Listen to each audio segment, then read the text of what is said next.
Good afternoon, everyone. May I request everyone to kindly be seated. We are about to start our annual convention.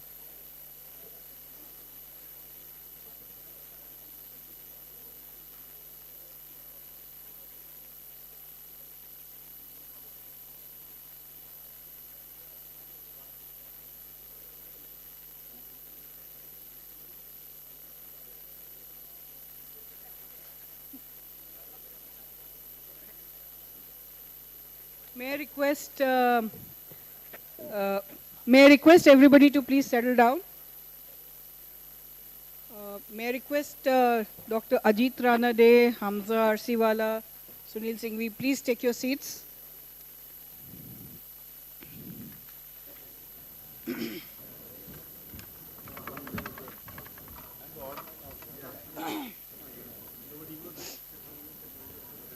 Good afternoon, everybody. Good afternoon, and welcome to the annual convention of Ieema. We begin with the inaugural session, where we have, please welcome with a big hand, our chief guest, Mr. Vivek Devangan, CMD, REC. He has specially changed the date to be with us today, so thank you very much for that, sir. Dr. Ajit Ranade, eminent economist and Vice Chancellor, Gokhale Institute of Politics, Pune. I have known him and his views for a very long time, and who hasn't read his op-ed pieces in ET?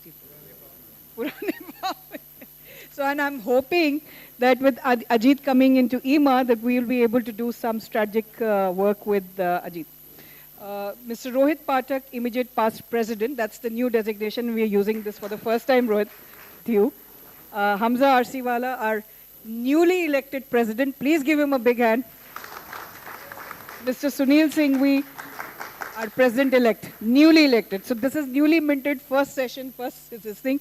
But Rohit, the session is really yours to speak. So I just wanted to give you a flow of the day.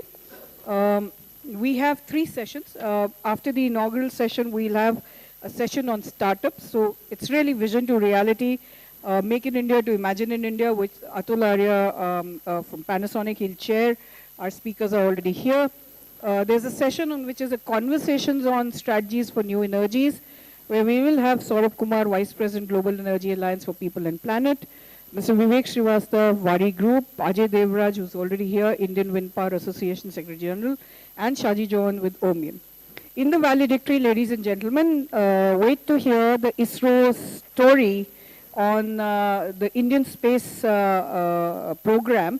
And our valedictory guest is Dr. V. Narayanan, Director, Liquid Propulsion System Center, ISRO. We hope to close in time, start in time and close in time. Dr. Ranade, I understand, will speak on geopolitics and economic opportunities that will help position the Indian industry, and there's more. Mr. Vivek Devangan will, of course, he's the doyen in the power sector, but one passion that we've learned from him is his new mandate to finance industries, and I think at very competitive rates. So, sir, maybe you will touch upon that with your other than your vision.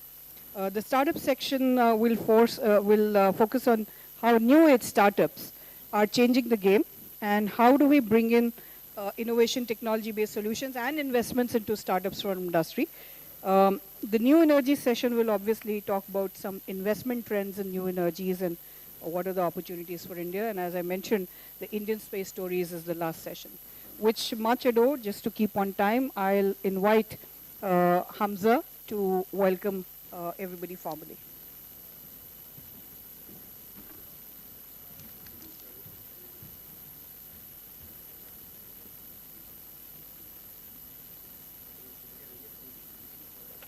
Thank you, Charu.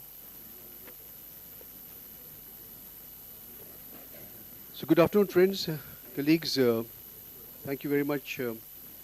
Maybe sounding a bit repetitive after the morning session, because many of you all have been here since that time as well. But thank you so much for attending this gathering, at this venue, on this day after the AGM. And in such large numbers, it's really heartening to see that. So good afternoon, sir. Thank you very much. Gratitude to you, sir, Shri Vivek Kumar Devangan sir, for coming all the way from Delhi to Bombay for this occasion, which is really a very important occasion for us on the background of our AGM. And thank you very much, Dr. Ajit Ranade sir, for spending this afternoon with us. We're really looking forward to both your insights this afternoon, very valuable for the industry. Thank you so much for being here. Thank you, colleagues, my friends and mentors, guides, colleagues on the podium and across in the audience as well. Yeah. It's really heartening to be here, and I really appreciate the fact that you guys have traveled from near and far to this phenomenal venue today, especially in this long stint of holidays as well. A lot of people have taken, long breaks, but in spite of that, you all have taken time and commitment to be over here for this event. It's really heartening. Yeah. Thank you very much. It's really an honor to stand before you all as the president. I just got elected. Normally, in the earlier scheme of things, the conference and the convention took place in the morning, and then the AGM in the afternoon, and then thereafter, at the end of the day, the proceedings for appointing the new presidency typically took place, but things took a bit of a twist this time, in keeping with positive energies, auspicious times, and thanks to Kabra Sahib, so that ensuring that, in keeping with this move, we are looking for some good times ahead as well. And in spite of that, you'll have come on this afternoon, again, more heartening to say that as well, yeah. I'm really happy to state that India is experiencing extremely high growth.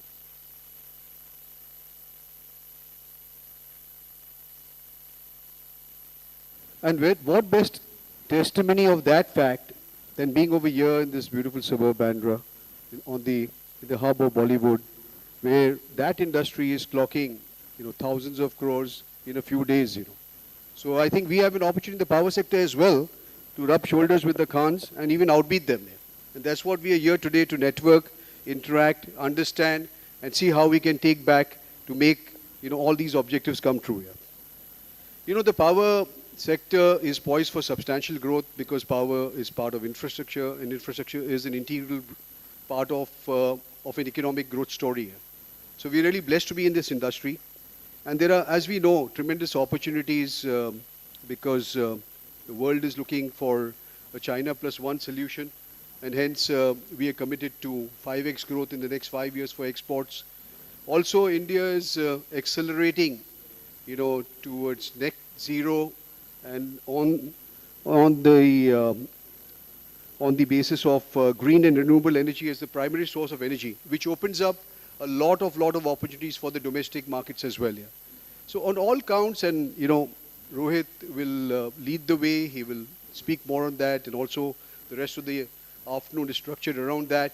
So there are a tremendous and plethora, openings and opportunities for our sector as we stand today and look beyond.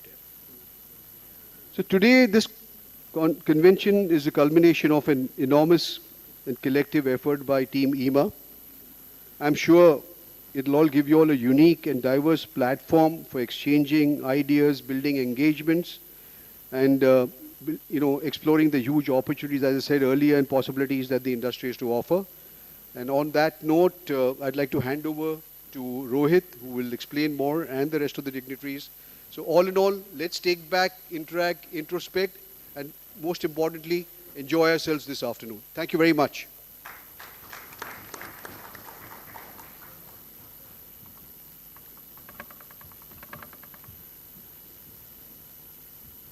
Thank you and a good afternoon. Thanks, Hamza. Good afternoon to all of you, and welcome to the annual convention. Some of you were there in the morning too, but for those who were not, I thought I'll just quickly share before our speakers come in a little bit of what we are trying to do at Ieema. I think the global economic order is seeing a very big change. I think the geopolitics has put India in a opportunity window, which is very, very unique. The world is looking for China plus one. They want some reliable partners.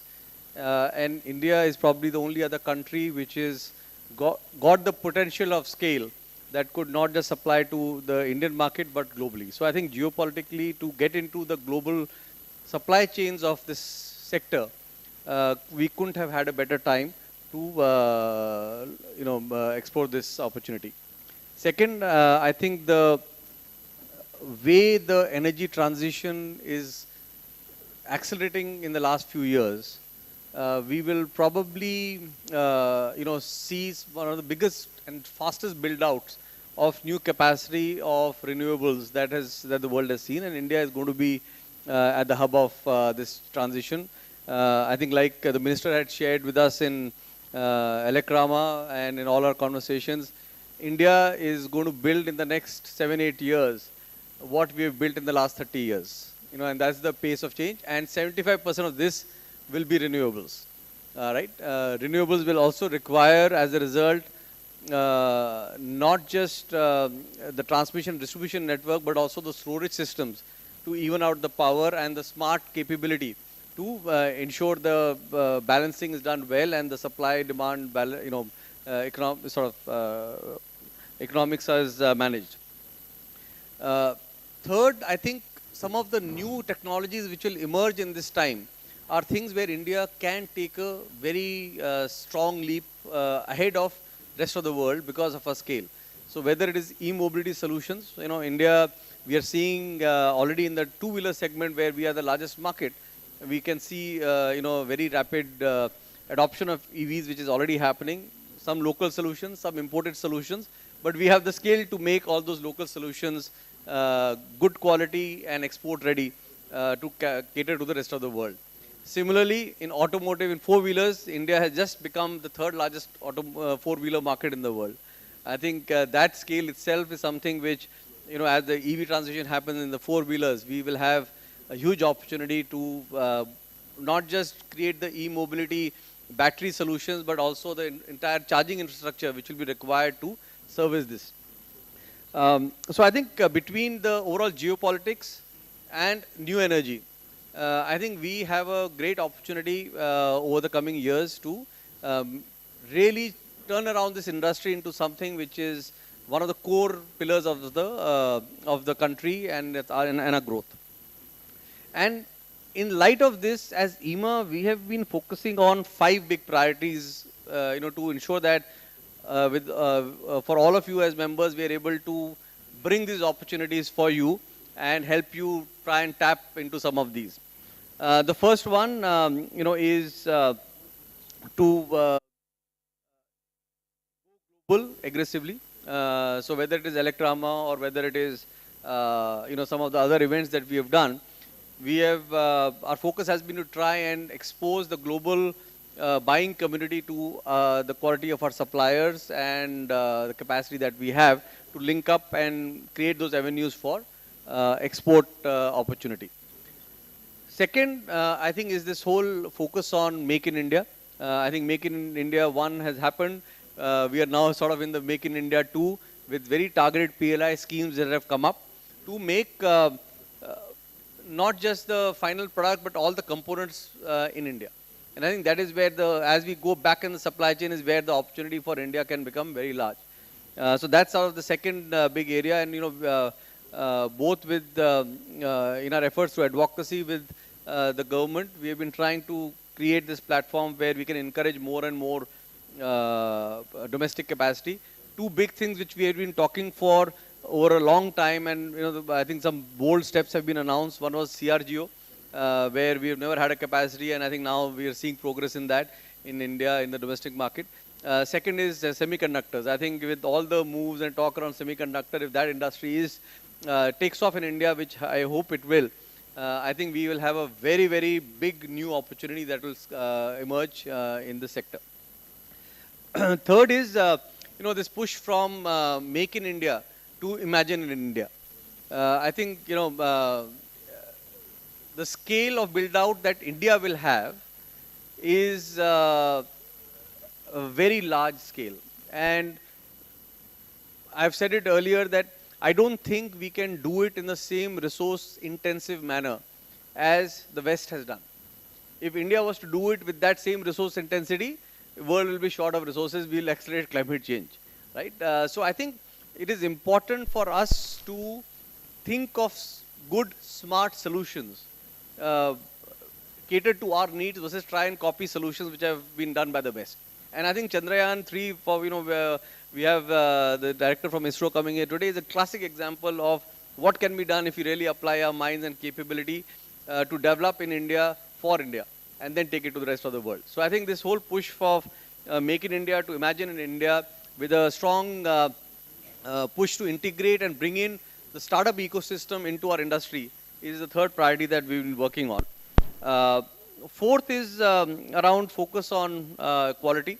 I think if I have one worry which I do think we are still falling short as an industry, it is on quality. We can blame it on the L1 system and we can blame it on many other things. But finally, I think it is each one of us and each one of us as companies who has to hold ourselves accountable to say, can we change the game on this? Right? And I think if we can do that, not just the Indian market, but the global market will be there for us. So I think that is the sort of the fourth big area. And finally, I would say, innovation and driving new innovation and R&D. We have a session now after this with people both from academia and startup ecosystem who are here. I think how we can tie in better to the innovation that is happening. I go around to many of the universities and colleges. The kind of work the students are doing, by the way, even in schools, if you go today, the kind of stuff they're doing in robotics and in, things around computers, programming and others is fantastic. And I think that unless we as an industry tap into that and make it easier for them to plug into our world, we will miss out a big opportunity that India has to offer. I remember someone sharing some time back that if you look at the next 20 years, India will have 30% of the world's working age population. That is, and it's done, demographics is laid it out. You can't change it in the next 20 years. Maybe in the next 40 you can change it, but next 20 years this is a given. So how do we use this 30% of the world's working age population better to drive growth for the economy and for the industry and make it a leading nation is up to us. And I think that is the fifth area that we as a industry would like to, as association would like to focus on. So I think these are the 5 priorities. I'll now, let our 2 eminent speakers and chief guests talk about their views on how they see both, the broader geopolitics, which Ajit will talk about, and, how do we finance this and make it happen, which our chief guest will talk about. So, thank you all. Hope you have an interesting set of sessions in the, and you take away a few learnings from this. All the best and thank you.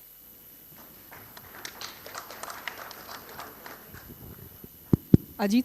Yep. Thanks. Thank you, Rohit. So, good evening, friends. Good afternoon. I can feel that the mahal is very electrifying. Thank you very much. Anyway, what I was telling Rohit is that I can feel the 5 lakh crores in the room, so I thought I should mention. So, Mr. Chief Guest, Mr. Vivek, our President, Mr. Rohit, who is, thanks for inviting me, old friend Charu, Mr. Hamza, Mr. Sunil, and friends, so thank you for inviting me. Actually, I'm an old hand. I have old friends here, Mr. Ramesh Chandak and others. I've been at Ieema, so it's been a long gap. And thanks for Rohit to inviting me again. Always happy to interact. This is one of those chambers or industry sectors which until some time back used to be playing behind the scenes, and then they came into the front line. So I'm very happy to see such an electrifying, really electrifying. I thought कि एक छोटा सा मतलब पुराने style put them. First of all, you brought him to Mumbai. That's a great thing. That's a big achievement. So I am here to just share about next 10 minutes some macro context and what I think are is outlook. But उसके पहले Mr. Rohit Pathak has already other speech तो उन्होंने दे ही दिया है. So when he used word like demography, तो क्या होता है कि गीता का जो 18 chapters रहता है ना, some people say कि पहला chapter पढ़ लो, and second and third and fourth वही रहता है वही. So I'm going to talk about the second or third chapter, but you have the gist of it. So I want to begin by giving you what I think are the 5 factors to look forward. These are the medium to long term, and there is no way that you are going to disagree with me. अगर disagree करना है तो in tea या coffee break में मिलेंगे, but I think nobody will disagree. But उसमें एक, before I begin this list of 5 factors, I should tell you something. एक दो लोग मिले थे. One was Mr. Rohit Pathak, who is always so gung-ho and we'll call him Mr. Optimist. And there was somebody else who has a different view of the world. So Mr. Optimist says, isn't it great? India is the fastest growing economy in the world and our stock market is booming and इतना FDI आ रहा है, इतने unicorn हो रहे हैं and 6%, 8% growth हो रहा है. So other fellow says, I'm afraid you're right. मतलब इतना ही खाली. Don't be happy with only 8%. So we are batting below the potential. Actually, it's not 8%, as you know, it is 6%. So we are really below. 6% out of 8 is kitna banta hai? Not even 80%. 75%. So we are batting 75% of the potential. So that's one thing. So the optimists are very fine when they say, great, we are the fastest growing. But that's not the benchmark. So that's the background I want to say, that those 5 factors I want to lay out are in that spirit, that while it's, even if we don't do much and business as usual chalega, to 6% and all is not that difficult to achieve, but that should not be our benchmark, that should not be our ambition, that should not be our aspiration. And for that, some work is required, some work is required. So factor number 1, which Rohit has already mentioned, is India's demography. Now, demography is a word which is often used a lot, but let me explain what I understand by that. See, India's population is growing at maybe 0. Now it's not even 1%, by the way. Believe it or not, India is growing at 0.8%. Census तो नहीं हुआ है, होगा 2-3 साल में, लेकिन we know the birth and death data because it comes from hospitals and so on. So the population of India is growing at 0.8%, not even 1%. But this is the entire country. But if you take the subset of people between the ages of 18 and 58 or 18 and 60, that subset is growing at 2% or 2.2 or 2.3%. That means there is at least 1 percentage point difference. But 1% of 1.3 billion, that is the demographic impact. It has happened in every country, in every evolution of every developing country it happens, but it has not happened on a scale of 1 billion people, because the only other place it could have happened is in China, but China did not experience this kind of a phenomenon. They had a different development strategy, and today we don't have time for that.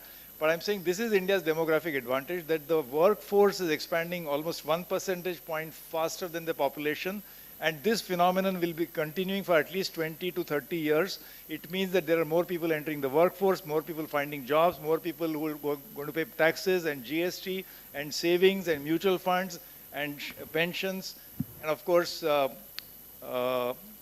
this is potentially a virtuous cycle. Consumption, consumer spending. This is the main demographic factor. इसमें एक sub factor यह है कि women's participation in the workforce. This workforce is expanding at a percentage faster than the population, but the workforce participation of women, notwithstanding the great Mrs. Charu Mathur, is that only 1 in 5 women in India get paid for work in the workforce. So India's labor force participation of women paid work is only 20%. It is the lowest in G20, even lower than Saudi Arabia. So I'm going to mention these drivers of growth, but I'm also going to mention some of the challenges or where we need to do work.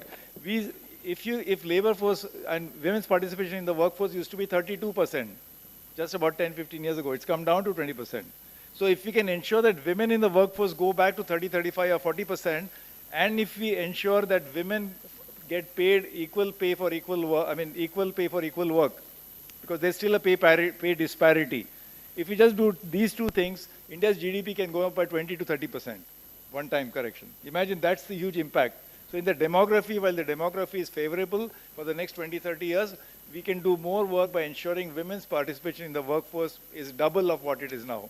उसके लिए क्या करना चाहिए? Separation. Ieema will organize a policy session for that. You should keep track of how many women are in the, you keep track of your total employment. It would be a good idea to keep track of how many women are there in the Ieema member companies. At what levels? Yeah, we don't want them. Yeah, of course. Let me not invite more trouble, but you know what I mean. Second point, second driver is again something that you're familiar with, which is urbanization.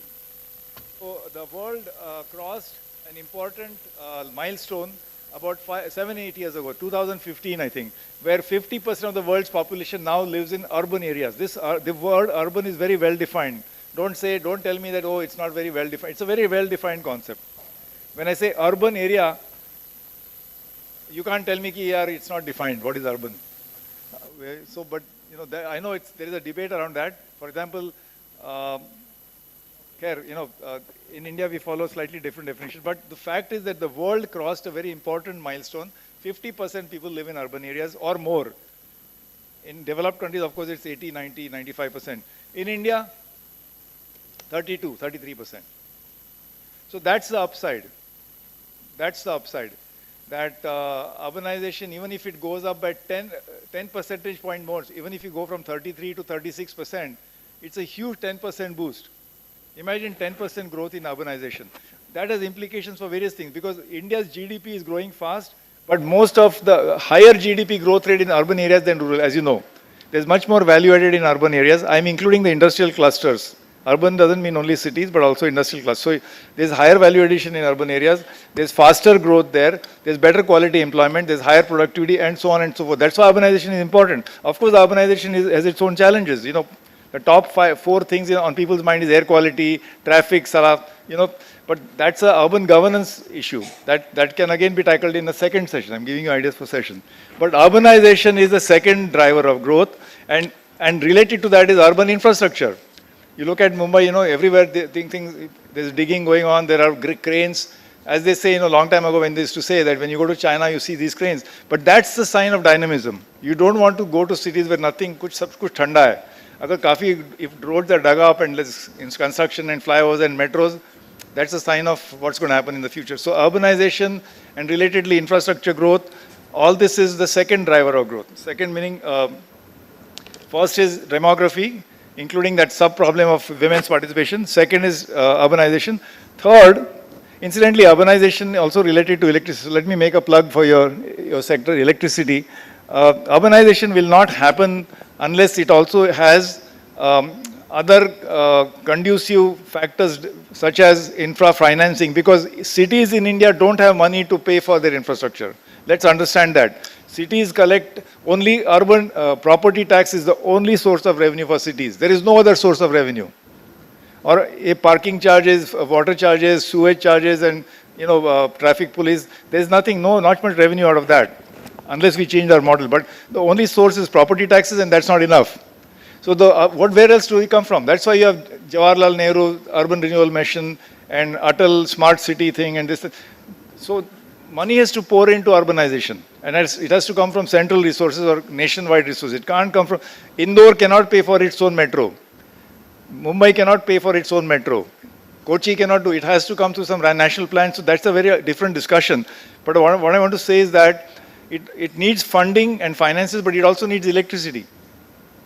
So electricity production in India, I'm combining this point in this second point of urbanization, has to actually triple. Per capita, there's no point keeping track of our aggregate numbers. They are very big numbers because we are a very big country. But per capita, dekhiye na, per capita consumption is barely some 1,400, 1,300 units, which is not even, 40 units a month, 1 unit a day. Average consumption of electricity in India is 1 unit a day. आपको यहाँ बैठे-बैठे इस conference में वो आपके mobile में शायद एक 1 unit चला जाएगा. So of course it's very skewed, unequal, but you should keep track of that number, and that's all related to urbanization. That's second point. Third point is renewables. So that is going to be a big driver of growth. I don't need to tell you this because India already signed up to this net zero by 2070. We were one of the first signatories to the 2015 Paris Accord. We are leaders in the Global Solar Alliance. We have ambition. We have already reached our global solar targets, and we are ahead of them. So all that is, I don't need to persuade this crowd, this audience, but it is going to provide a driver of growth. My point is that renewables and the whole ecosystem or the industries around it, ancillaries, because you'll need a huge, big subsector or sort of related sectors of people who do fabrication, customization, last mile, maintenance, falana, falana, vagara, vagara. You know, by the way, one of the challenges of solar is how do you keep the dust out? And what do you do about dust? What do you do about water that is required to clean the dust? And how do you, so there are so many industries related to renewables. And then there's automobiles, you know, electric vehicles. So that's the third driver of growth. So I'm not going to say too much about this.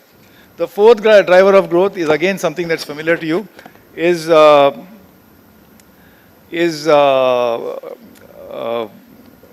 digital, which means the fact is that today, if you look at how much of India's GDP comes out of the digital economy, I don't know if it is about 5% or something. It's not that high, I think. Even though we are all familiar with digital transactions and UPI, and you know, we are kind of getting more and more familiar with using the digital aspect. But I tell you that the digital part of the economy is growing much faster than everything else. So there will be a time in the next 20 years when perhaps from 5% we'll go to 20%. 20% of GDP will come from digital. By everything, you know, we have telecom, which is the bedrock. The digital services reside on telecom, but you have entertainment, you have e-commerce, you have education, you have practically everything. So you will find that during COVID, we got a sense of what a digital economy would look like, because it got a push. That trend was already there. We got a slight acceleration. But digital economy is a big driver of growth. The reason I'm mentioning it is that while overall economy grows at 6%, we need to identify sectors which are going to grow at 10, 15 or 20% or even faster. So those are the things that I'm highlighting. And the last point, the fifth one, so to remind you, number one is demography is a big driver, including increasing the participation of women. Number two, urbanization is a big driver. Number three, renewables, the share of renewables in the economy is a big driver. Number four, digital economy is a big driver. And finally, India, this is not a driver of growth, but it's actually a conducive factor. It is something which is in favor of India, which is geopolitics. So India finds itself in a very, I would say, somewhat advantageous position. See, the US and Western Europe say, we will put a ban on Russian oil. We don't want to import. Let's put Russia, khatre mein dalenge unko. We will ban Russian oil. What is happening? Russian crude is coming to Jamnagar, and petrol and diesel is going on ships, and the people in California are using the same petrol. किसी को कोई problem नहीं, इसमें दिक्कत कोई नहीं है. The Americans are happy to import. In fact, American imports of Indian petrol and diesel have gone up hugely. India's import of crude from Russia has gone up by 1,000%. So Russians are happy. In fact, one of the refineries in Jamnagar, as you know, is partly owned by Rosneft, a Russian company. Indians are happy because they're getting extra refining business, and the profit margin is slightly higher because we are getting oil at a discount, but we are selling it at global prices, and oil prices are going up, by the way. And the Americans have no problem. Now, how is this possible? I think this is possible because of the peculiar and somewhat advantageous position that India occupies in geopolitics in the present world, and I don't see that. So we have kind of coalitions of, we are parties. At the same time, we are a key member of BRICS. BRICS, by the way, in case you forgot, it stands for Brazil, Russia, India, China. ये दो इसमें जो है Russia and China, उनके साथ तो ये America, तो they don't want to be seen in the same room also. So India is happy to do BRICS. We have a BRICS bank, we have BRICS summits, we have BRICS conferences. We are very key members of SCO, which is Shanghai Cooperation Organization. At the same time, we have started, so China को थोड़ा needle करने के लिए, we have started this Middle East corridor, which was just announced. And then we are member of the Quad, QUAD. What is that? India, USA, Australia, and UK, and then Japan. So the Quad. Now you may question ki how effective is it? Then India is also part of the new alliance, which is IPEF, which is the Pacific Alliance, which consists of America and its allies. So you might wonder ki, I mean, are you guys not sure of yourself or what's going on? But I think this is a very, very clever geopolitical play that's going on. The rise of China was causing anxiety to the West. The rise of India does not cause any anxiety. It is seen as benign, at least so far. Abhi pata nahi, breaking news from Canada and all, but I feel that the rise of India is seen by the West as relatively benign as compared to the rise of China. Now, of course, you can say China is wanting to be a superpower and now has legitimate sort of claims on the high table. India is seen as only 1/5 of China, so shayad we have been given some slack, whatever the reason. But let's use this 20-year window, and I think that's the fifth driver. So I wanted to just say that this means that our relationships when it comes to free trade agreements, preferential trade agreements, supplier networks, global value chains, all this requires political economy, requires geopolitical alignments, requires some kind of friendly agreements. Because nowadays people are saying there's not outsourcing but क्या बोलते हैं friend shoring. They're calling it friend shoring. So there's an increasing tendency to have supply chains which are with relatively friendly countries. I don't believe that we are going into complete deglobalization. So that's not going to happen. Indo-China trade is still at $650 billion. US-China trade is $650 billion. Indo-China trade is about $125 or $150 billion. And it's growing. So all that talk of deglobalization is premature, but at the same time, some realignments are happening where this concept of friend shoring or this, for example, Middle East corridor. So this is the fifth factor which is in India's advantage, and it of course depends on our policymakers and diplomacy, economic diplomacy. So let me summarize by saying demography, and all these five factors that I mentioned have nothing to do with business cycles, nothing to do with electoral cycles, doesn't depend on which party is in power or not. They are all structural features. On top of it, all that is, of course, the fact that relatively India still has a high savings rate and labor force. But that, that is well known. So I see that these are going to throw up a lot of opportunities for members and sectors like these. But I must conclude by saying that while all this is true, remember that story I told you about Mr. Rohit Pathak and the other guy. So we can't just do chest thumping and saying we are the fastest growing. We have to actually bat at a higher average, and that includes things like exports, global value chains, looking at outside markets, not only India. India is going to be a big market, but we cannot succeed in India unless we are also capable of succeeding in world markets. So I'll stop there, and thank you very much. Thank you.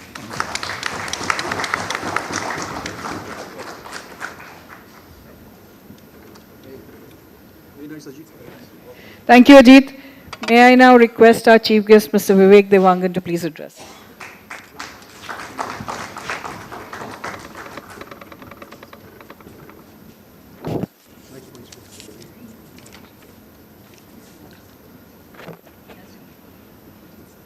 Good afternoon, ladies and gentlemen. It's my proud privilege to be amongst you on completion of Diamond Jubilee year of Ieema, the Indian Electrical and Electronics Manufacturers Association, which was established in 1948, and we are having today 76th annual convocation. I would like to congratulate all the members of Ieema on completion of 75 glorious years. Ieema and its members hold a position of importance and influence in India's power sector.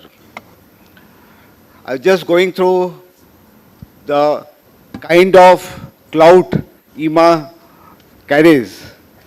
I'm told that the total turnover of the members of Ieema is about $50 billion. That is quite significant.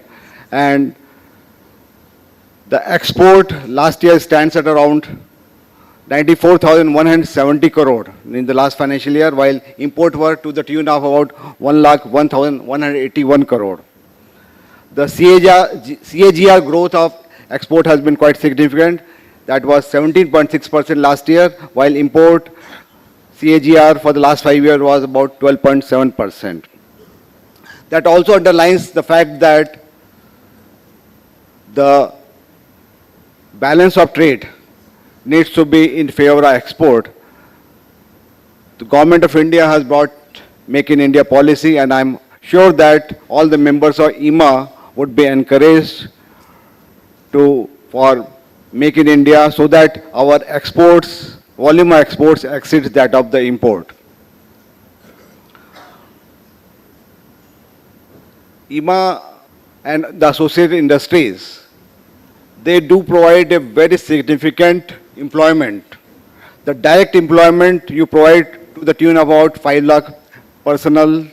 The indirect employment provided by you is about 10 lakh personnel, and the entire value chain of electricity sector, about 50 lakh personnel are benefited. So you have a huge role to play in the growth of India's power sector. Now, let me give you a brief perspective. Three major changes, significant developments which have happened in the last few years. One was the universal access of electricity, which was achieved with your active contribution and help and support. Honorable Prime Minister from the rampart of Red Fort had announced in 2015 that will achieve 100% village electrification in a period of 1,000 days. And with the support of all the agencies, state agencies, central agencies, members of Ieema, we were able to achieve 100% village electrification in record time of 987 days, 13 days ahead of our target. Thereafter, the household electrification was taken up on a mission mode under Saubhagya scheme, and we were able to achieve this 100% household electrification by covering about 2 crore 86 lakh household in a record time of 18 months. Now, this household electrification and village electrification has provided a perfect launch pad for the members of Ieema. Now, Government of India has come up with the revamped distribution sector scheme, and the introduction of late payment surcharge rule has really changed the dynamics. You must be saying that the impact of this reform measures which have been carried out by Government of India, the health of DISCOMs has started improving. The late payment surcharge scheme was a really path-breaking initiative by Government of India. The dues of GENCOs, transmission companies have started to be paid in time, and for the legacy dues of GENCOs and transmission companies, they are being paid over a period of 4 years in monthly equated installments. The reform measures brought by revamped distribution sector scheme has really improved the financial condition of the DISCOMs. The government department dues, which were to the tune of about 1,35,000 crore in the month of July 2021 when RDSS were launched, these government department dues have come down to about 63,000 crore now, and next 2 years, this all government department dues would be liquidated. Similarly, the legacy subsidy has also come down substantially, and in fact, what has happened that state governments have started paying to DISCOMs the quarterly subsidy in advance. Like for Q2, they had paid the subsidy in advance in Q1. So now there's clear-cut visibility and payment of subsidy that is happening, that has really helped in turning around the distribution sector. The third significant development which has happened is the clear roadmap with regard to the energy transition. Honorable Prime Minister during Glasgow COP26 has articulated the ambition of India that we want to become a net zero country by the year 2070. And in the near term, by the year 2030, our emission intensity of GDP will reduce by 45% as compared to 2005 level by the year 2030. Similarly, in next 7 years, we'll be able to reduce our carbon emission by about 1 billion ton. And with regard to installed capacity, about 500 gigawatt capacity will be from non-fossil fuel sources. This gives the huge scope for development of renewable energy sources. Here, members of Ieema have to play a very significant role. Right now, our total installed capacity from non-fossil fuel sources stands at around 177 gigawatt. So it means that another 323 gigawatt capacity will come in next 7 years. Associated with it would be the storage solution, because renewable energy is intermittent in nature. It will require a storage solution for providing round-the-clock power supply. So we'll have to have pump storage hydro projects. We need to have battery energy storage systems, and if possible, if commercially viable, we'll also adopt hydrogen fuel cell as storage solution. Along with this, there will be evacuation of renewable energy that in terms of green energy corridors. That also will require a huge investment. A preliminary estimate done by Central Electricity Authority places that total investment for these energy transition initiatives will entail an investment about 15 lakh to 20 lakh crore. That gives a very huge space for the members of Ieema, and we hope that you'll, with your support, will be able to achieve the energy transition ambitions, targets set by the Honorable Prime Minister. In this process, India also wants to become a developed country by the year 2047. In next 24 years, India has set the target to become a developed economy. Right now, the per capita electricity consumption is only 1/3 of the world average. Similarly, per capita emission of carbon is also only 1/3 of the world average. In our pursuit to become a developed country, our per capita consumption of electricity will also increase, and per capita emission of carbon will also increase. But at the same time, let me assure you that India has been at the forefront of energy transition related initiatives, and India is one of the few G20 countries which has been able to keep its commitment as per nationally determined contributions, and our efforts has been towards the direction of keeping the global temperature well below 1.5 degrees centigrade. Now let me come to REC, how REC is going to play a catalytic role in all this initiative. As you are aware, REC is the nodal agency for implementation of RDSS, and we are the nodal agency in respect of 19 states and union territories, covering about 32 DISCOMs. The remaining states and union territories and DISCOMs are being covered by Power Finance Corporation. So between REC and PFC, will be covering all the states and union territories. That will entail a total investment about 3 lakh crore in next 3 and 4 years. RDSS has two main components. One is prepaid smart metering component that will entail an investment of about 1,50,000 crore. It's my gut feeling that prepaid smart meter is going to be the main game changer in the distribution sector in near future.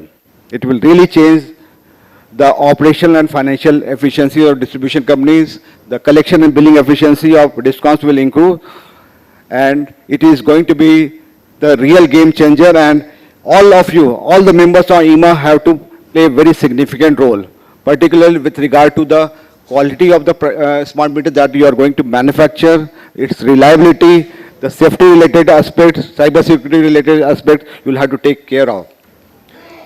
The loss reduction work for RDSS entails an investment of another 1,50,000 crore.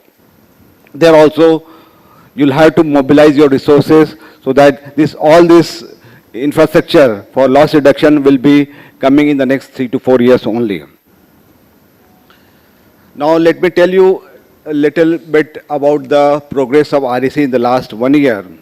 Our loan book has seen a tremendous growth. At the beginning of last financial year, that is 1st April 2022, our loan book was about 3,85,000 crore.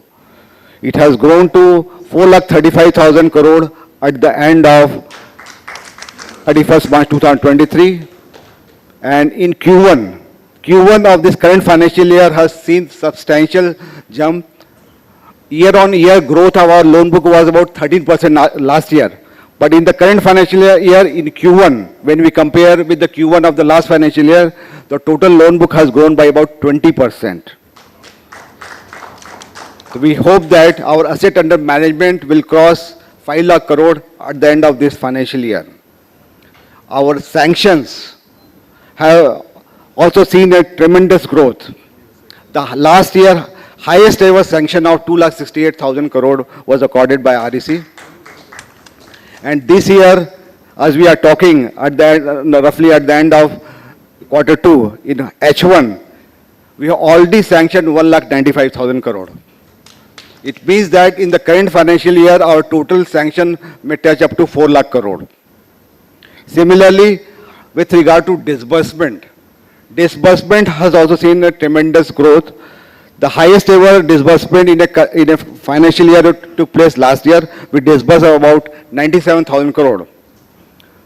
But in the current financial year, Q1 itself, we had disbursed 34,000 crore, and as we are talking, our disbursement figure has already crossed 70,000 crore.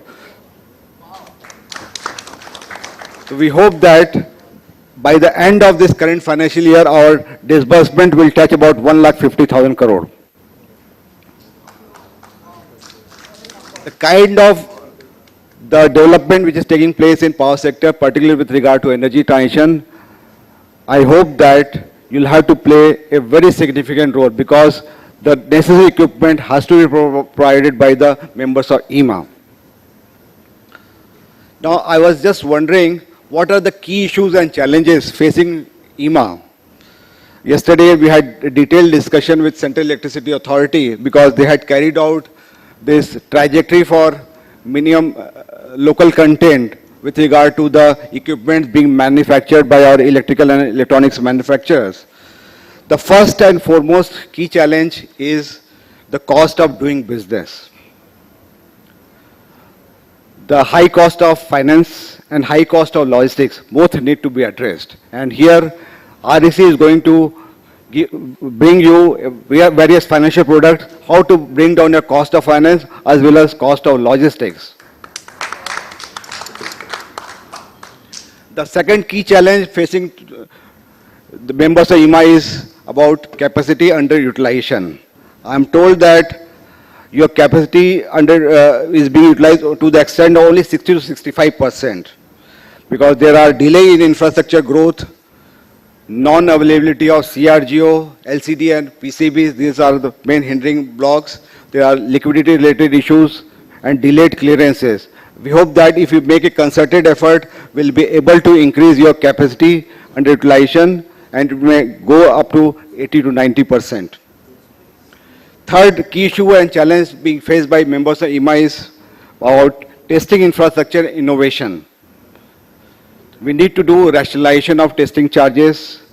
CPRI has to get recognition by foreign utilities. A lot of testing related facilities need to be facilitated by Government of India. For that, Government of India is taking a very proactive step. And I can assure you that with regard to testing infrastructure and innovation, the Government of India is there to support your initiatives. The fourth challenge being faced by members of Ieema pertains to the liquidity. That your 65% of the output pertains to the transmission and distribution sector only. Now, the liquidity position of both transmission and distribution company has started improving. I'm 100% sure that at the conclusion of RDSS implementation, the liquidity problem of both DISCOMs and transmission companies will also improve. That will in turn will improve your liquidity position. Fifth challenge is the procurement practices being adopted by members of Ieema. There is need for substantial improvement. And the last challenge is about trade agreement, which need to be done on reciprocal basis. Let me tell you some of the efforts being taken by Government of India to address the key challenges faced by members of Ieema. First is about ease of doing business. You must have seen that ranking of India has improved among the different countries in the world in the last 8 to 9 years. The procurement process standardization has commenced. The variable price contracts are getting improved. And Now we are also working about this L1 procurement and value innovation. Some of the members have raised the issue about this L1, awarding the L1 contract, can it be done through QCBC? So there also thought process has begun. I hope that our utilities will be able to take the cue and improve this procurement practices. Second initiative being taken by government in India pertains to the policy level interventions. As you are all aware that Make in India, this minimum local content trajectory has already been notified, particularly by Ministry of Power, pertaining to all transmission, distribution, generation sector. And we have kept it dynamic. Depending on the improvement in your minimum local content, we are willing to modify that trajectory also. Second policy-related issue pertains to the fiscal support, the tax holidays, accelerated depreciations on technology-driven setups, that also need to be given due focus. As you might have seen that Government of India has also brought targeted production-linked incentive. That will also encourage the members of Ieema for bringing about the targeted production initiative, particularly related to the energy transition. The mission mode engagement of global top financial institution is also another area where Government of India has started taking initiative. In fact, Department of Economic Affairs has set up a task force to bring out the contours of green taxonomy. Right now, if FGT is being installed by thermal power plant, it helps in reduction of emission by thermal power plant, but there is doubt whether it should be considered as emission reduction measure, whether they should get the fiscal incentive or not. These are the issues which are being deliberated by the task force set up by Department of Economic Affairs, and when the green taxonomy is in place, we'll be able to support any initiative which will reduce the emission, and particularly with regard to the manufacturing facilities. The third initiative which is being taken by Government of India pertains to the trade related. The smart and reciprocal agreements are being worked by Ministry of Commerce and Industries with key large importing nations. I'm told that I'm just going through the figures. Our maximum imports comes from China. Last financial year, our total imports from China were around up to about 35,000 crore, followed by imports from Germany, Singapore, and Japan. And our major export has been to USA with regard to electrical and electronics manufacturing. Our export to USA was to the tune of about 23,000 crore, followed by export to Germany, UK, Bangladesh, and United Arab Emirates. The Government of India is conscious of the fact, and we are working to improve the trade balance in favor of India in respect of all these countries. The last effort is being taken by Government of India with regard to innovation and right scaling. The startup ecosystem is being facilitated. They are being given due support. There is recently Mahir has been launched by both Ministry of Power and Renewable Energy, New and Renewable Energy, to promote R&D in power and renewable sector. Right now, the total investment in R&D efforts stands at around only 0.6% of our GDP. That is called gross expenditure on R&D is only around 0.6 to 0.7%. That also needs to be increased. We need to work on technology transfer partnership with different countries whenever new technologies are coming, particularly say for electrolyzer. For green hydrogen and green ammonia, the main challenge is how to bring down the cost of electrolyzer. So I hope that we'll be able to get this technology transfer partnership with the prominent electrolyzer manufacturers in the world. The startup ecosystem is being promoted by different ministries. I hope that this 76th annual convocation, the deliberation which we are having today, will pave the path for a vibrant electric and electronics manufacturing industry in the country. My best wishes to all of you. Thank you so much.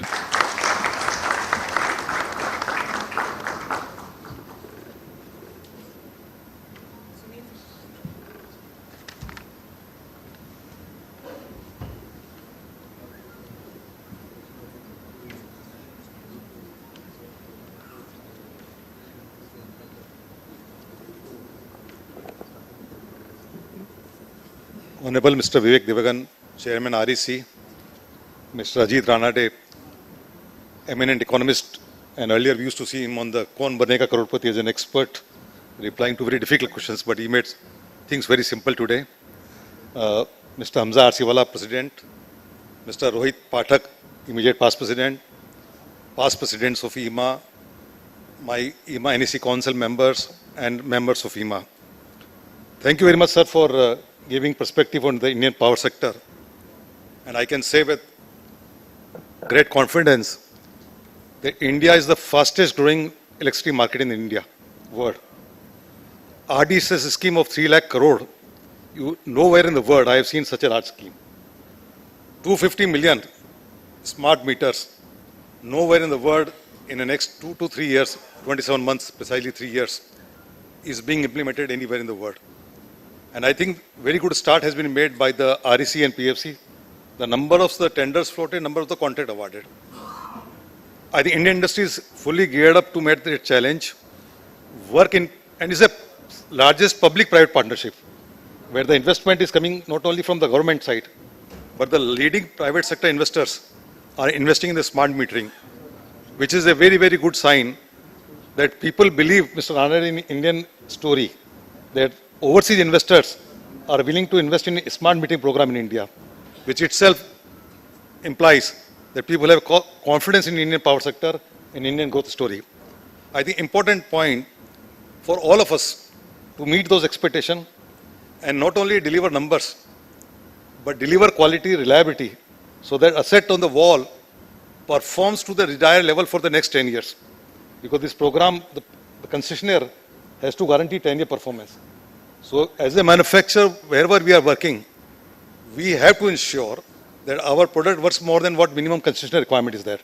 And we play an important role in the loss reduction. Sir, I was going through the CRISIL report. It was, enlightening, turnaround story of the Indian power sector. You are right, number of states have given advanced subsidies.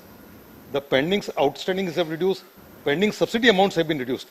And another thing, few of the states have become profitable. And last month, one of the states, which was very low in the ranking, announced that because smart meters, they become profitable. So it is a big responsibility on Ieema, and we will do it. And one other area where Ieema has been working very hard is the technology side. My friend is here, Krishna Kumar. We started TISCO initiative, and we have done few good things in that. So we'll be exchanging MOUs, Saruji, today. So there will be 2 MOUs. So as a part of Atmanirbhar Bharat, we decided to work with academia. And we asked members to give their requirement where we are importing things. And we got a lot of input through our divisions and our TISCO, which is a Technology Innovation Support Council, which we started in Ieema. And then we approached the various institutes, and IIT Gandhinagar took interest, and there's one area was a zinc oxide block for surge protection. So I am very happy to inform that one of our leading member, Almex Control, has signed an MOU with the IIT Gandhinagar on the 1st September 2023 to make in India design and manufacture of imported zinc oxide. And these are needed for the critical electrical protection equipment, all of you know. So I think thank you to Krishna Kumar and all the members of TISCO. And I think we'll exchange this MOU. Can I request KK, if he's here, to come and say a few words?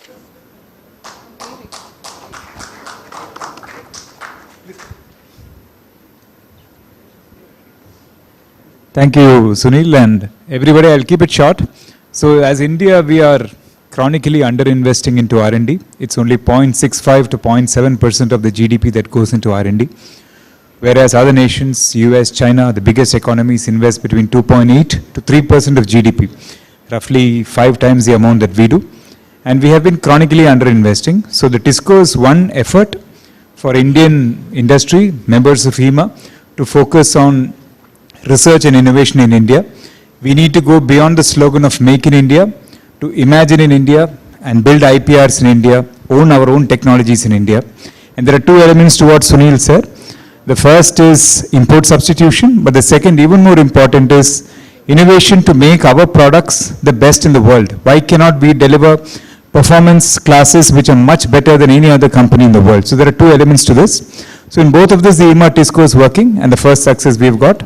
I'm sure with the Ieema membership and reaching out here in the open platform, please do reach out to us, and we are happy to help you in your technology journey. Thank you. Thank you, KK. Another initiative, thank you, KK. Another initiative which we took during Electrama, as we talked in the morning, is Electra versus Sparks, a startup in the electricity and new energy field.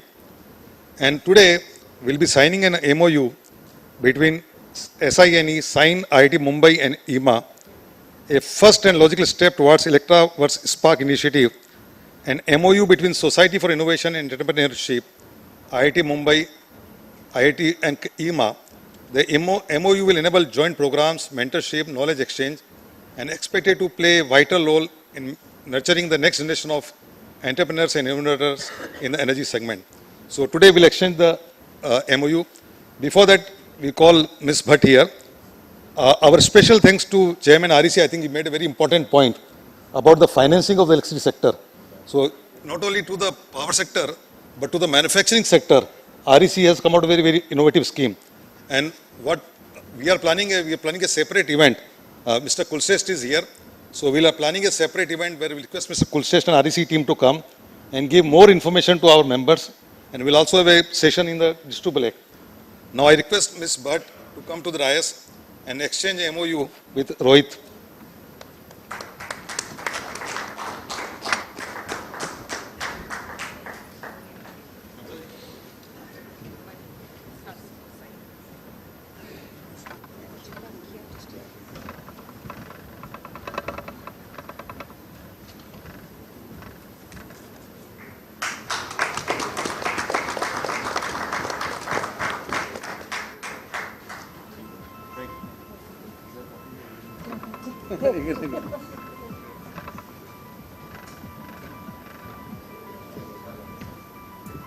Thank you very much. I think that brings us to the end of our inaugural session.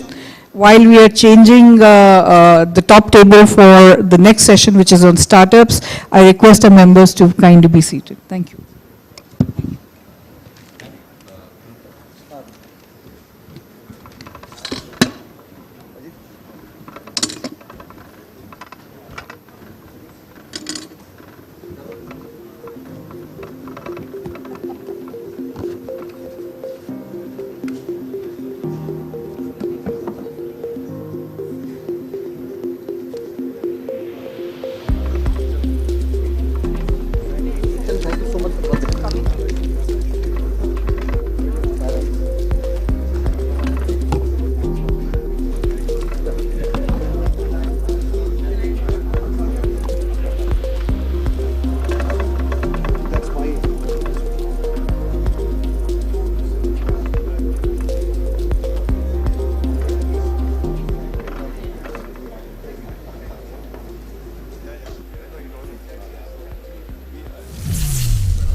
We are about to start our next plenary session on Make in India to Imagine in India. May I please invite on stage Session Chairman Mr. Atul Arya, Head Energy, Panasonic, to start the next session along with the panelists Dr. G. Ganesh Das, Collaboration and Innovation, Tata Power Company Limited, Ms. Paini Bhatt, Chief Executive Officer, Sign, IIT Bombay, Mr. Maxine Lewis, Founder and Managing Director, Magenta Mobility, and Mr. Anurag Agarwal, partner, Avishkar Capital. Requested the dignitaries to kindly be seated on the dais.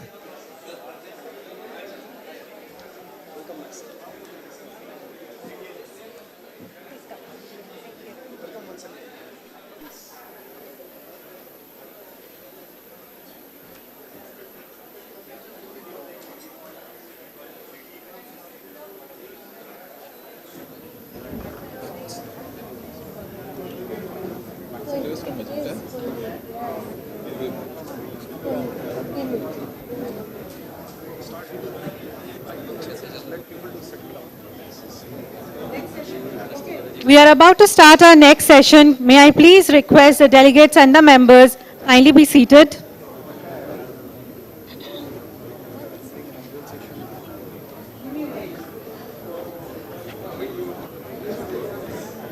May I have your attention, please? May I request everybody to please settle down for the next session, please? We already have our speakers seated on the dais. I request everybody to please settle down for the next session. The speakers are already seated on the dais.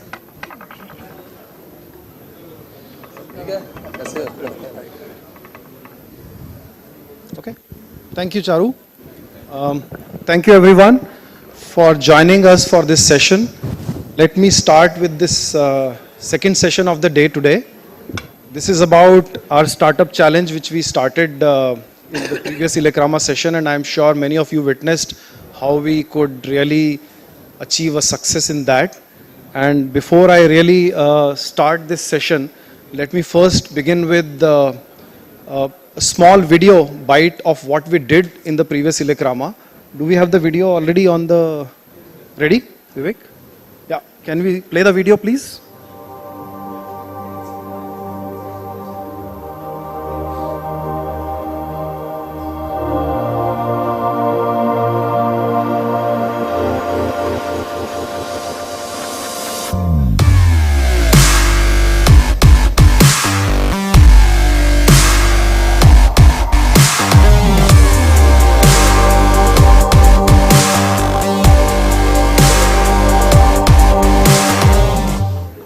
Connect with the startup ecosystem, we launched Electraverse Spark as a startup challenge, the 12 finalists of which are showcasing their technologies and solutions here at Ieema.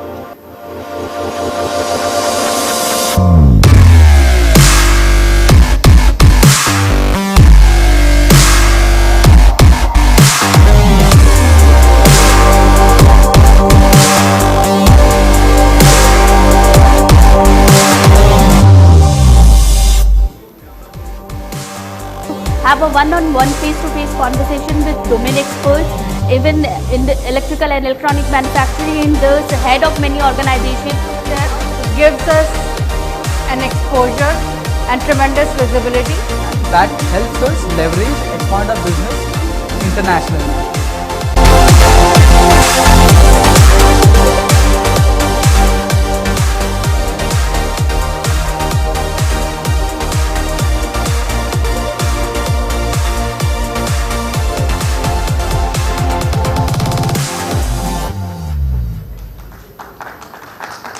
Thank you very much. I think we made a small start by starting this attempt by Ieema to bring in certain startups in the energy domain. And as Rohit had said that, from Make in India, we have to go to Imagine in India. I think we'll be bridge between these two, Make in India and Imagine in India, and, Innovate in India as well will be the theme here. I have also a small presentation. We'll just run through it, just to also tell the Ieema fraternity and the industry at large that what is it in the store. And this is kind of a hypothesis as of today. And we'll validate through our esteemed panelists who are here that whether we are doing right or not. Can we go to the next slide, please? So basically, we have set a small goal for us as a vision that we'll enable the startup growth in the energy domain, and this will include a variety of technologies, electric mobility, clean energy, and new forms of energy, etc., etc. Just go to the next slide, please. And our mission is to basically identify some innovative startups which are part of this domain, and we'll collaborate with them We'll try to leverage the ecosystem because Ieema as an association, as many of you already know, but you can see this is the 76th AGM, has a very wide reach, not just in the policy domain, but also in the industry overall. And through our reach, we are able to collaborate and leverage the ecosystem. And we'll try to mentor these through our experience membership, experience connect, and also bring in the capital for growth of these startups. Next slide, please. What we did is that in this process, we did a small survey. We reached out to about 97 odd startups and 48 of them responded. And they responded for various values they see in the participation of Ieema in this overall association of startups with them. And most of the startups see Ieema as a visibility and market access provider, which is a great news. I think they already validate some of our strengths, but they also are looking for support for exports, for mentorship, for value addition, for testing and variety of test piloting. I think these are some of the inputs which we have received, and I think we'll work on this direction. Next slide, please. And there is also a members view, which we have taken again, which is part of Ieema membership. And some of the members, most of the members actually wanted to become mentors to these startups because these startups are at various stages. Essentially, they need a lot of hand-holding, not in terms of technology, but also in terms of management bandwidth, market access, marketing, etc. And many of our members are also keen to participate in terms of investing in these startups, which is also very good news for all of us. Next slide, please. Okay. And basically, since we started in this previous Ieema, which was this year, we've also set up a goal that we'll now increase it to at least 3x level from the previous participation. So we have around 1.5 to 2 years, we'll be able to do that, and we are already preparing for this kind of a challenge. We are trying to leverage ecosystem. We've seen one example today that we have signed an MOU with Sign IIT. I think we want to do many more of these and bring in various ecosystem partners into it. And we also want to bring in mentorship and market access to startups. So this is basically the end of the presentation. I would now introduce to you our members who are on the dais today. And let me assure you, I was just going through their profiles and I saw actually everybody's number of years of experience, and when I totaled it, it is 110 years. So we have a very big experience panel. And we have experts from various domains. We have company secretaries and legal experts. We have management experts. We have technocrats, and we have capital experts. I think it's a very, very diverse and very, very good panel. So we'll take a big advantage out of it. But let me also assure the panel members that the number of years which is sitting in front of us is also very large. So let it be an engaging panel, and this event is also being live telecast on YouTube. So a lot of people who are not in this room are also actually viewing it. So let's make a very engaging session out of it. But very briefly, I'll introduce Dr. Ganesh Das, who has more than 3 decades of experience and has been a expert in technology, energy value chain, and has been working in international and Indian domains both, and has been a very strong supporter of innovation in Tata Power. As we know him, Ganesh, welcome to you for coming to this session. The next panelist we have on the dais is Ms. Bhatt, who is the CEO of IIT Bombay Sign Incubator, who is a qualified legal and compliance professional and now dabbling in entrepreneurship with startups, rubbing shoulder with them. I think with her great experience, we can take a lot of advantage of it.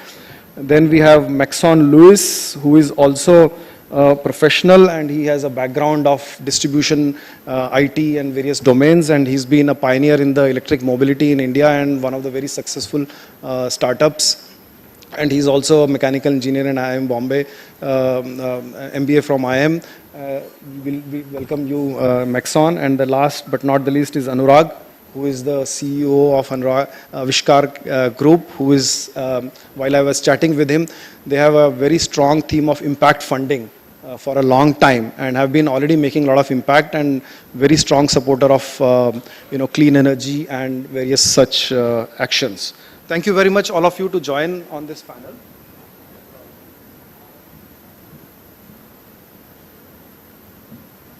I would straight away go into now the panel discussion while I've introduced, but I would encourage you to maybe, briefly talk more about your introduction if you want to specifically bring out something. But my question to all of you is that many of you know what Ieema does, right? And many of you know our electrical industry. What do you think is, could be Ieema's role in this kind of initiative which we are trying to do, that bring in startups into this mainstream, and especially on the clean energy and impact of, people, on the life of people, and at the same time create an opportunity for Indian startups specifically in this domain? We can start with Ms. Bhatt to begin with.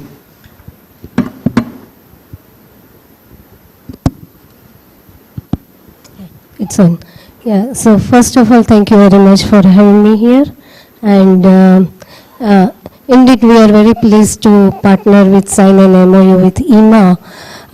Before I get into your question, let me make some introduction to our incubator. I'm not too sure everyone knows about our profile because we are a very small incubator at IIT Bombay. So as an incubator, we are around for almost 20 years, and our mandate or objective is to support very, very early stage startup who are essentially at idea level or maybe some lab concept level, and then we facilitate the conversion of those ideas or technologies into startup. And in the process, we helped them. Initially, it was more of a supporting infrastructure and doing mentoring and all those things. From there, we have evolved to a great level, meaning like helping them develop the product, helping them connect with the market, helping them connect with resources, and so on and so forth. So in all, and we are a broad spectrum incubator, so energy, electricity and all those things. One of the one of the domains that we support, but we support companies across the domain, and more than 220 companies we have supported so far, who have collectively raised, I think I heard the numbers, so I thought I'll also, at a small scale, I will also share some numbers. So these startups have collectively raised about $800 million at a collective valuation of $3 billion. And they are also doing collective revenue of $800 million. And mind you, these are all small startups, not really large industry like yours. Yeah. So we have in our portfolio publicly listed company. We have our own portfolio, even unicorn. There are disruptive technologies, so and so. So this is a brief introduction to our organization sign. By the way, my name is Pony Bhatt. Yeah, I could see that you were struggling pronouncing my name. It's a very different name. So, yeah. So coming back to the association and what value addition. So, see, from startup perspective, when you look at it, they're mainly looking at 3 or 4 resources to begin with. So first is that resources that help them develop the product. Second is resource that monetary resource so that they can get going. And most importantly is basically validation. What they are developing, what they are, making a product or service or solution around, whether this is exactly the need of the industry. Right? And especially in this sector, these all are B2B, not really B2C. So early validation, that's the first thing that really helped them. Second thing is that once they get validation, okay, they can go in that direction. Maybe some pilots, like be it paid pilot or unpaid pilot, but pilot is very critical for them. So that they have establish some record around their product. Third thing is that, yes, investor. Now, investment could be either in strategic form or it could be even in CSR form. So, CSR, via CSR also startup can be supported.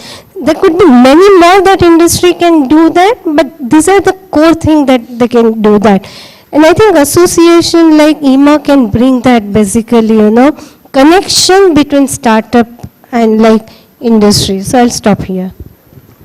Thank you very much. I think you brought in very important point that we bring in the connections, and I think that's what our intent is, to collaborate with various ecosystem partners. But I would also like to go to Dr. Ganesh Das with the same question. Thank you, Atul, and congratulations to everyone for completing the 75th year of Ieema. Of course, we have been associated with all of you since a very long time. So I have been very lucky to have an experience of working in the industry from Tata Power, and also incidentally, I was also heading a Clean Energy International Incubation Center as a CEO for about 4 years. I founded it and we supported it. And it is located at Tata Power's Smart Grid Lab. The first and second floor is the incubation center, and we welcome all of you to come and visit. And it is a Government of India's incubator, and it is also a mission innovation incubator. There are about 45 startups at the moment, and out of which about 5 of them are also international incubators. So that is the kind of support we do, and essentially where we help is we help them to quickly move from lab to market. I think that is where that hesitation of a startup would come in. Of course, we work with Pioneer and similar incubators also in a way, which is located inside academic institutions. A significant difference between both of them are, while you are exposed to the external environment on one side, and where you also on the other side enjoy the faculty experience and the research opportunity inside an institution. So it is a great combination to have both model to work together in our ecosystem. And if you look at the startup ecosystem, which has been prevalent in India for quite some time, we have been talking about it. It has never kicked off the way it is there in US or Canada, Sweden, etc. And I did, kind of remembered, or kind of it resonated in my mind, the 0.6% R&D expense what we are talking about. Now, why this point, it remains 0.6? It is not because, there is somebody has put a restriction to us. It's because we don't want to change that 0.6. And we don't want to, and Sunil is an old friend, and Sunil did mention about smart meters. But while we are talking about smart meters here today, we are also should be talking about what is going to replace smart meter tomorrow. I think that is what is extremely important for us to look at from the manufacturing standpoint, from the research standpoint. And once we start looking at, then we start seeing the value of startup ecosystems, the opportunity of developing products, etc. in a very different and in a big manner. And the great experience which Ieema collectively has is, one of the things which, Atul, you had shown the survey, and I think one part which is missing there is the ability to manufacture. I think it is a very important factor, and it is not easy to get somebody who is an innovator to really get into manufacturing. And another thing what happens is, somebody starts a journey as a innovator, he starts up, and then he should continue to have the interest to really translate that into a commercial successful product. For that, he has to sacrifice all those curiosity as an innovator or a researcher, and then have to move into that commercial framework, either by doing that himself or to get a CEO to do that job. And many of the time, these innovators hang on to the product, and as a result, it doesn't get commercialized or get into the next level that it's supposed to be. And if you look at the timeline, at India, we are very impatient. And one of the reasons that 0.6 is there is because, we don't give that kind of a time which typically Japan would give. I was talking again to Atul, he told me that what is that you are doing? I said, I'm not doing anything for Tata now. I do it for what is going to be there for the next 10 years afterwards, what going to happen. Then he replied saying that, we are thinking about 25 years plus. That is the kind of approach you will find companies, those kind of companies would have. I think the paramount element which I would like to put across is this startup, you have to tell them that you don't, give the solution for today, you give me some product for tomorrow so that we replace collectively because what is going to happen is, if you don't have a head start when it comes to technology, we will always be operating on that 5-10% margin, requesting government for support, telling our customers for a price, etc. That struggle will keep on going. The technology hedge has to happen while we have to very clearly and distinctly looking at the disruption which is going to them. I think from a environment point of view, we have to create that. That's I think the first thing we have to do. And this something very important which I thought I'll mention is when somebody from the startup ecosystem approaches us, I think we should extend the support without any condition. I mean, if somebody wants to do that, for instance, we have this incubation center, and if somebody wants to come and join us, there is a process and it can be done. You don't have to really, there is no choice. I mean, in the sense you don't have to really get a membership for doing that. I think we have to make things easy for us here. And from the Ieema's point of view, I feel there is a huge strength because I distinctly remember Sunil many years back, when secure system, secure energy was there, and and it was a disruption. They talked about the electronic meters when we were struggling on that mechanical front for a long time. And I remember the quantity was manufactured was something like 3,500, 4,000 per month. And you look at that today, what has happened. I think almost now 35, 36 years since those times have happened. I think that was a disruption when somebody thought about the electronic smart meter.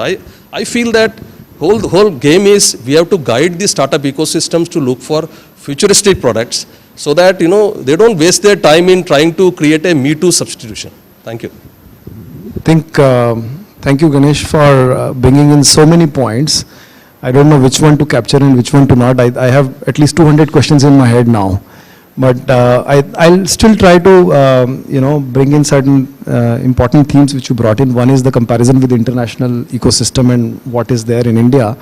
Well, we cannot catch up in one day, but I think you've shown some light. And more than that, there is a panel member who is asking question to the audience, right?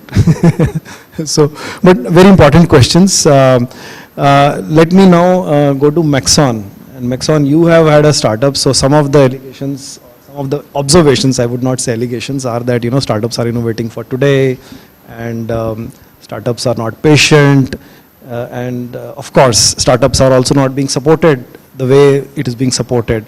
So maybe startups are impatient or startups are innovating for today because there is no taker for the tomorrow solutions, right? So I would want to hear from you, what's your view? And of course, my original question still stands, that what do you see value of Ieema to bring in into this, startup ecosystem? Right. Good afternoon. Good afternoon, everyone. I'll start my response with one statement, which would be relevant to my Ieema fraternity. Electricity is the new oil. Start selling electrons, hydrocarbons is done. Right? I state that because I come from an industry which is into electric vehicles. A quick introduction about Magenta. Magenta is a company which is full stacked electric vehicle. We don't do manufacturing of electric vehicles. We run electric vehicles. We are the largest electric vehicle cargo fleet freight, supported by the charging network. We make both the hardware, which is the electric vehicle chargers, and also the software to manage not only charging but the entire fleet.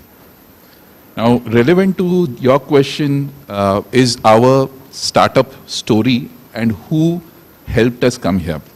So we were a company in 2018. We were seed funded by Hindustan Petroleum Corporation Limited by invitation. Immediately after that, we were incubated by Shell.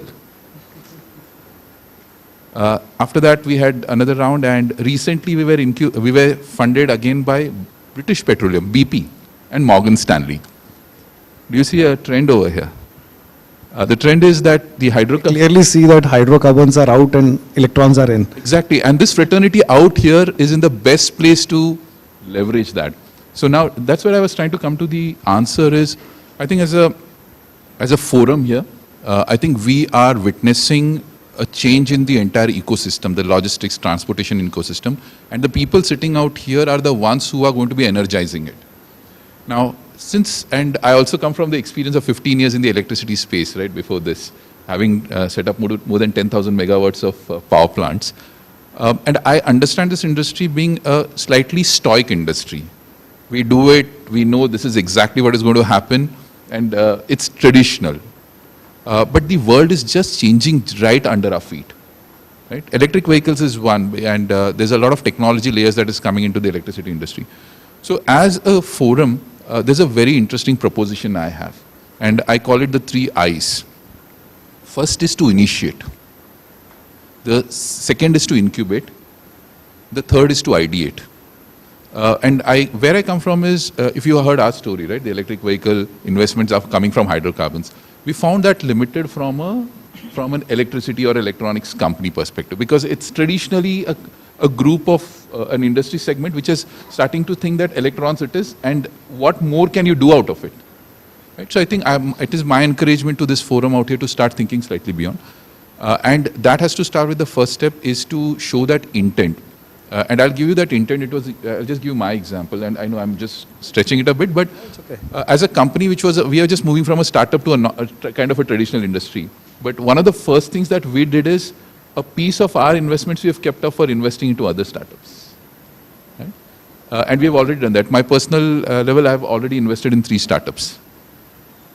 So what needs to happen is the technology exists, the intent needs to come in. The second is the incubation requires working along with the startups.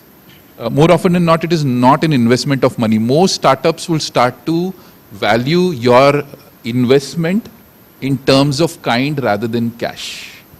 And I think no better than this team out here to provide that kind of insights, that kind of guidance of those number of years. And the last one is to ideate is because you all have seen the industry a lot more than a lot of other startups. And many times there's a lot more intention from the startups, but a lack of understanding on what really, from an idea to a business proposal. That's a huge stretch. And I believe that the industry sitting out in front of us is in the best position from overall startups. But if it's the electrical vehicle industry, I wouldn't look at anyone beyond this 4 walls. People residing here are in the best place to kind of support a startup ecosystem. Thanks, Maxon. I think these are very, very valid suggestions, and I think you encourage the Ieema fraternity industry at large to look at it from a very, very different perspective, not just as an investor but also as a handholder, as a facilitator of the overall thing. But I am not going to let you without answering that question about blame on startups that they are not innovating for future. What do you have to say? And it's not about you, it's about in general the ecosystem. I know I'm speaking on behalf of a lot of more intelligent people than I am, but I think the startups by definition are people who question status quo. Right? It's because they do not agree that what is happening today is the most right, both in terms of technology process, and hence they're startups. They're trying to do something different. And I just want to compare the startup ecosystem from abroad and over here. And I know my fellow colleague would have a lot more view because he's seen a lot more startups. The startups internationally are invested on the long run, right? Because people are ready to bet out for the future, right? The startups won't be able to survive without investments coming in. If there are long-term investments, I would think long-term. Otherwise, I'll have to survive for the end of the day. So I think it is not driven by the startup's intent, but how the funds that are coming in, whether they are long-term or not. Given a choice, I think we have the best, most brilliant brains in the country. We have the biggest consumer sitting right here. I mean, we are the world's largest population. Whatever ideas you try, you do an impact in India and you have covered 1/6 of the world. So we have that. Latent demand exists, intention exists. So I think it's a progressive change from where earlier if someone were to say I am employed at a startup, parents would have a problem, to today it's considered as okay. Yeah. I think the needle is moving and also the startups will start to see future, but I too agree to the fact that at this point the startups are slightly limited in their view from a long-term perspective.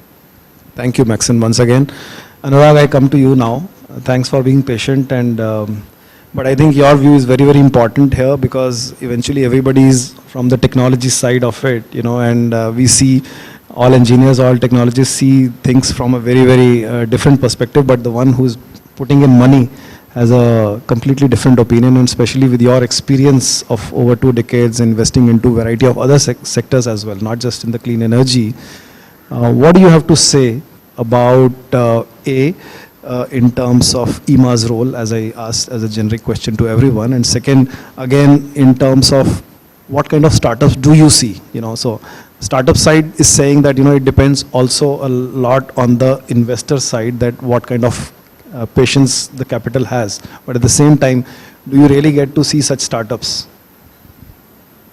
Thanks, Atul, and clearly. I'm at the bottom of the value chain. No, you're at the top. Start from intellect. You're at the top.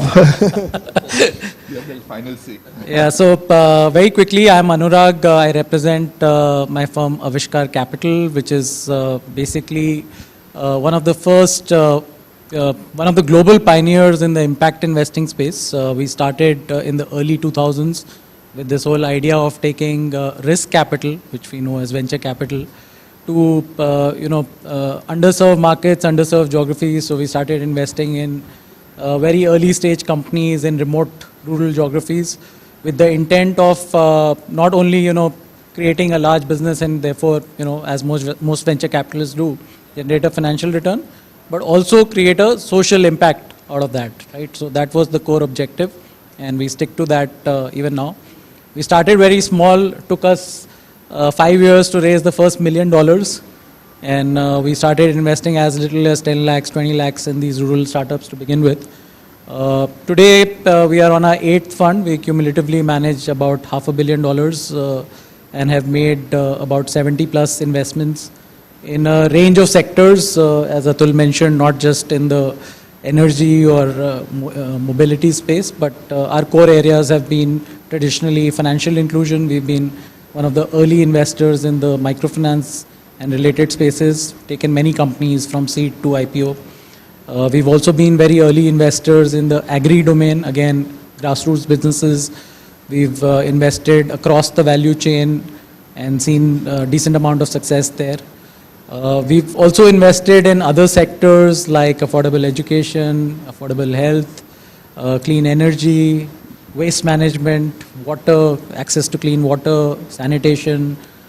So a whole range of sectors. I don't claim to be an energy expert here. We are also a larger group, so we are an entrepreneurial group ourselves. Apart from fund management business, we run 2 NBFCs ourselves, and also an advisory company called IntelliCap, which I was a part of the founding team there. As part of IntelliCap, we used to run a program called Sankalp, which started here, right here in this ballroom. We started this back in about 2007 with this whole idea of basically creating an ecosystem for startups. So these were still early days in the social enterprise space, and traditional investors would not want to look at such companies. So it was a platform that we created to create greater visibility for these startups. So in terms of Ieema's role, one clear thing that we can do through platforms like this is to give a platform to these startups and showcase them to industry, to investors. So that definitely helps. Over a period of time, angel investing really did pick up in the country. We actually also created an angel network. That's something that you can also think of as the industry. So you did your survey and you saw a lot of people wanting to invest, but if you can structure it, maybe on a quarterly basis, if companies can be showcased to your industry association, maybe a small funding or a network of people even without commitment can be created, even corporates, that could definitely be helpful for startups. And finally, I think, as an industry body, there is definitely a policy advocacy role that the association can play. Because some certain things that I as an individual company may not be able to move forward, but as an industry association you will have a lot more ear of the governmental sector. So I think those are some of the key roles that the association can play. Sorry, what was your second question? Question was about the kind of startups which you see in terms of solution for today or solution for 5 years, or like Ganesh was saying. What kind of startups do you see? Which is more heavier, or what's your view on this? So having been around in this investing space for over 2 decades, we see a lot of startups.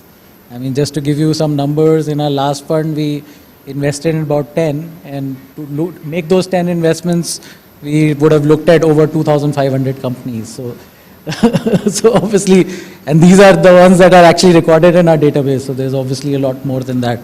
So yeah, and across a lot of sectors as well. So I think while there is a lot of activity that's happening, for a fund like us, for an investor like us, you're going to be investing in something today and wanting to exit in a 5-year, 6-year, 10-year time frame, right? So whenever we look at a startup, we are obviously looking at what will happen to the startup 10 years down the line. And we were just discussing this very briefly as well, right? One of the challenges in investing in early stage tech-based companies today, especially in this domain of electric mobility, battery, etc., is that if I invest in something today, I don't know 5 years down the line whether this is still going to be relevant. The technology itself could become obsolete. So these are some of the things that we try to see how, what is the risk of obsolescence of technology in the future.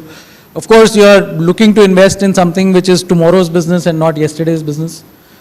We've made investments in the past which, companies which have done very well, grown maybe 10x, 100x in size, but when we've gone to exit in the market, maybe they've become yesterday's industry. So it becomes extremely difficult to exit, even though the company by itself is doing quite well. So obviously, our eyes on the future and what will be still relevant in the future when we look to make an investment. Excellent. Thank you very much. I think very interesting idea you have given. I think Ieema membership, Ieema board executive council is here, and we have been contemplating that what can we do more than just showcasing and becoming a bridge. I think the angel investing is a fantastic suggestion which you have made, and I will internally as a council will try to form some idea around it and try to structure it, which is I think taking a little bit more stake into it. But all of you in some sense have raised another question, and especially you, but I'll go in the same sequence and come back to you again, is that a lot of our members are excited about this whole ecosystem of startups. We've done this challenge, and now we have you people, and of course they're all well-read people.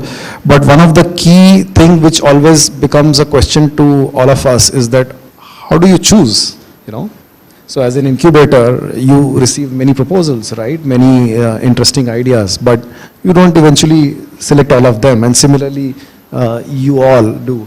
So maybe one by one you can give some ideas or some sort of directions to all our members to become a little more intelligent in this area, to see that what could be the basic things you would be evaluating to really pick up some of the startups. Sure. You want to start with Anurag so he doesn't feel left out? Yeah. Okay.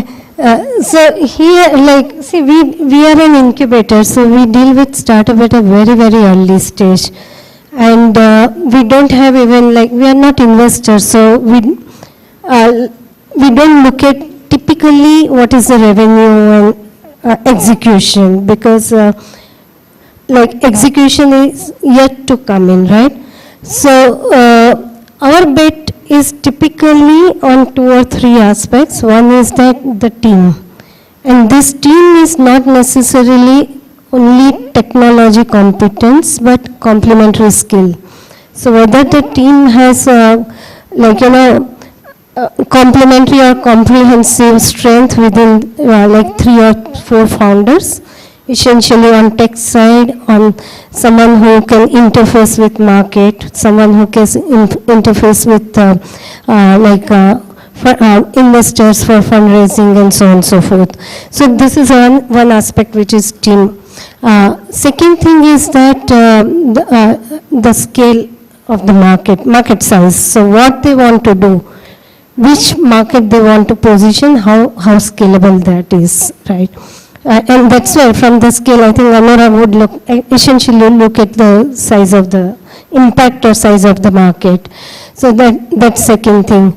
Third thing is that when you are a startup, you need to have a very strong differentiator or disrupting element, so that you can basically push through, like what Maxon was talking about, right? Something very different than existing, how things are being done existing. So what is that uniqueness or disruption element in this? So for us, these are 3 main aspects. Then there are many others, for example, their understanding about the roadmap that they want to take it.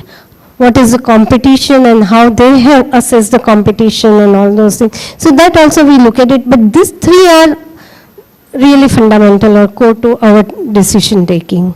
Excellent. Thank you very much. Maybe we can go to Dr. Ganesh Das. Yeah, thank you.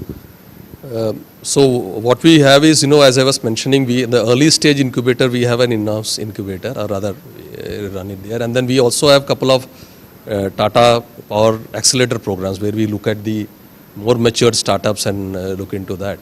So a couple of them we run those programs, maybe at the same. And then the process of selection would remain the same, the due diligence, and there's a process. I will not get into that. But basically, just wanted to, since we are talking about energy, I just wanted to bring in a perspective here. We are actually moving around the transition of energy, what we call as energy transition, wherein it is going to be essentially going to be strongly based on renewables, non-carbon based generation, etc. And if you look at the policies across the world, today Europe says, I don't want carbonized steel which is made using carbon.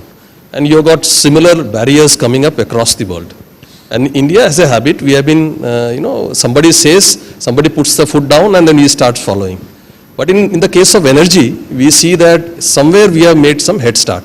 In the sense that at least from the policies for the renewables, some of the dimensions of hydrogen which we are talking about, we have made some head start. In fact, if you look at the CCUS, the carbon capture, utilization and systems also is also having a strong government focus. The point I'm trying to make is, essentially what we are looking at is, how do you really address these challenges related to the energy transition? And that is one focus we have on the startup ecosystem to look at. I'll give a classical example here. 98% of the polysilicon market is in China. It will continue, and they're going to set up another 300 gigawatt of capacity they're going to increase. We can stand on our head, we will never catch China on that area. And if we dream that we can make polysilicon in India, which is going to be cheaper than China, it's not going to happen. What is going to happen is perhaps a replacement of silicon. And that is where the disruption would come from a startup. The point I'm trying to put across is, we are all busy in our day-to-day operational management, wherein there is a possibility that we will not get into a product which is going to challenge our own product. And that is where we can actually leverage the startup ecosystem. And that is exactly what we try to do by looking at them. A person who is in charge of a profit center of a conventional product, and you are telling that person to look at something to replace that product, that's a very big business challenge for the leader of that organization to look at. So the startup ecosystem, much more simple, much more nimble, and then they are able to look at it in a much significant manner. You are talking about, the electric vehicle charging infrastructure, but we are sitting on a very big challenge of lithium. And if you really look at the process of sourcing lithium and moving from mines to, recovery, the number of years it takes, the dirty process it goes through, we have to start thinking that how do we have a non-lithium based battery to take care of mobility of the future. So the point is, the startup, we are looking at startup. Essentially, when you're looking at this startup, of course, from the incubator standpoint, pretty much the same work the way Pioneer does. I mean, we welcome everyone. But from the company standpoint, looking at whether to engage or not, the idea has to be really disruptive, either in terms of bringing a new business value or to bring a change of our process on production and efficiency as we are doing that. Thank you. I think that's a very great point you brought in. Of course, as Poini Bhatt pointed out that we should, did I speak right now this time? Very good. Okay.